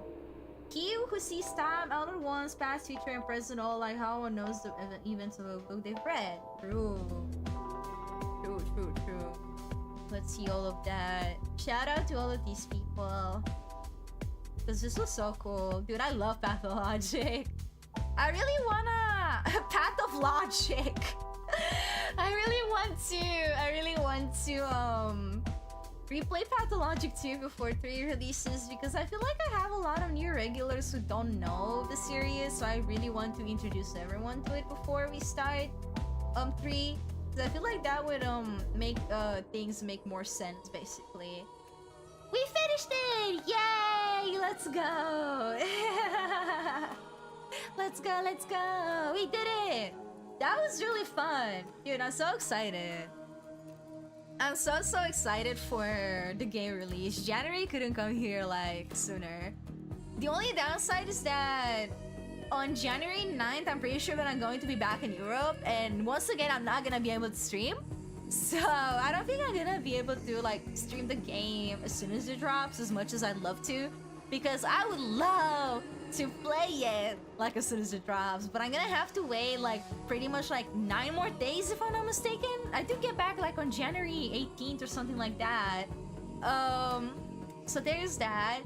It's at least I don't have to wait for too long, like only like 2 weeks at most, depending on how long it also takes me to like get back into the flow of things. But I am very excited. This is really good. This is really good, and I'm so excited for the full game drop. I really need to replay 2 for like in preparation. I should do that. I really should do that. I am going to commit to playing Pathologic 2, yes. I will be doing that. Most definitely. I've also been itching to like play it again, honestly. Like I really miss it. I'm not even gonna lie to you guys. I really miss Pathologic 2. I really want to see Artemy again. I don't know who else is going to be streaming Pathologic 3. I will for sure. It's just that I won't be able to stream it like as soon as it drops. Unless I dedicate myself to that, I guess. But as you can see, I just spent like 3 hours playing throughout this whole demo. But like if I was back at home, I would only be able to play it for like an hour or 2. I would not be able to actually focus as much as I'd like to, because obviously I'm going to be back home with my parents and stuff. And I don't know if like on January 9th and like after that they have like any plans for me, like I don't know, going to see my grandma, my relatives, or maybe some friend wants to hang out or whatever. So I need to keep myself like a little free. And then I'll just play it when I'm back. And before that, I plan to, you know, play Pathologic 2 again, because I feel like that would be very fun. I feel like that would be very fun. You commit to watching me play Pathologic 2? Play Pathologic 2, let's go! I hope so. I really want to like introduce more people to this series. I feel like that would be great. I really need more people to get into this series, man. It's so underrated. It needs more attention. So I'll be doing my best. But yeah, this is it for today, guys. I'm glad that I dedicated like a whole day for this, because I knew based on quarantine that it was gonna be a bit of a lengthy demo. But like for the weekend, I'm gonna be playing some other demos, Steam Fest ones. And I already have like a bunch of games downloaded. I don't know for how long I'm going to be playing the demos, because if they're as long as this one, I'm not gonna be able to play too many. So, you know. I want to support your channel. Is there a way to do so? Oh my gosh! Well, I mean, I feel like the best way is maybe just sharing my stuff. Like, every time you like and comment and stuff like that, it helps a lot, because it makes the algorithm be like, oh wait, people like this. And we need to show it around. So I feel like that's good. I feel like that's good. Yes, I feel like that's good. You don't have to like give me money or anything of the sort. That's just like, you know, extra, not necessary. I feel like liking and commenting and sharing is like enough. That goes a long way for like a lot of creators, not just for myself. Like if you ever want to support a content creator, that is like more than enough, because at least it gets the algorithm to like you know, do its thing and get more people to see the stuff. And also like the creator itself, like themselves, see the numbers go up and they're like, okay, yes, I'm doing something right. But you also don't have to, like, don't feel pressured to like keep track of my every move to do that. But like when you can, if you want to, I would appreciate it. Thank you so much for asking. I appreciate the sentiment very much. Thank you. Thank you. Thank you. Thank you. I'm happy you enjoyed it. That makes me very happy. Especially with it being a Pathologic stream. Pathologic's like one of my favorite things ever, bro. I really need to play more of this. I really need more. I need more! So I'm gonna be playing Pathologic 2 sometime. I'm going home in December, so before December. That's for sure. I'll be seeing when. This week I just wanna like play more Steam Fest stuff, like show more games. I might not be able to play like fully play the demos of some of those, but at least I'm looking into them and stuff, you know. And yeah, I think this is it for today. Guys. I really need to shower. I really need to shower. I'm gonna go to bed because it's already 11 p.m. and I have school tomorrow. But thank you again for watching. Thank you for hanging out with me, and I'm very happy to hear that you guys had fun and you enjoy Pathologic, because it's one of my favorite things ever, like I said, so that makes me very happy. I'll be seeing you guys when? Tomorrow I'm not streaming. Tomorrow I'm not taking a break actually. I'm gonna do some offline work. And then this weekend I wanna check out more like demos and whatnot. I'll be keeping you updated with exactly what games I'm playing. I just haven't exactly specified which ones in the schedule, because I wasn't fully sure. But I do have like a list. I do have already like a set list. Okay, that's it for today. Thank you again, guys! And thank you, Anna, earlier for the 5 gifted over on Twitch. I'll be going to shower and bed now. Bye-bye! Bye-bye, guys. Bye-bye.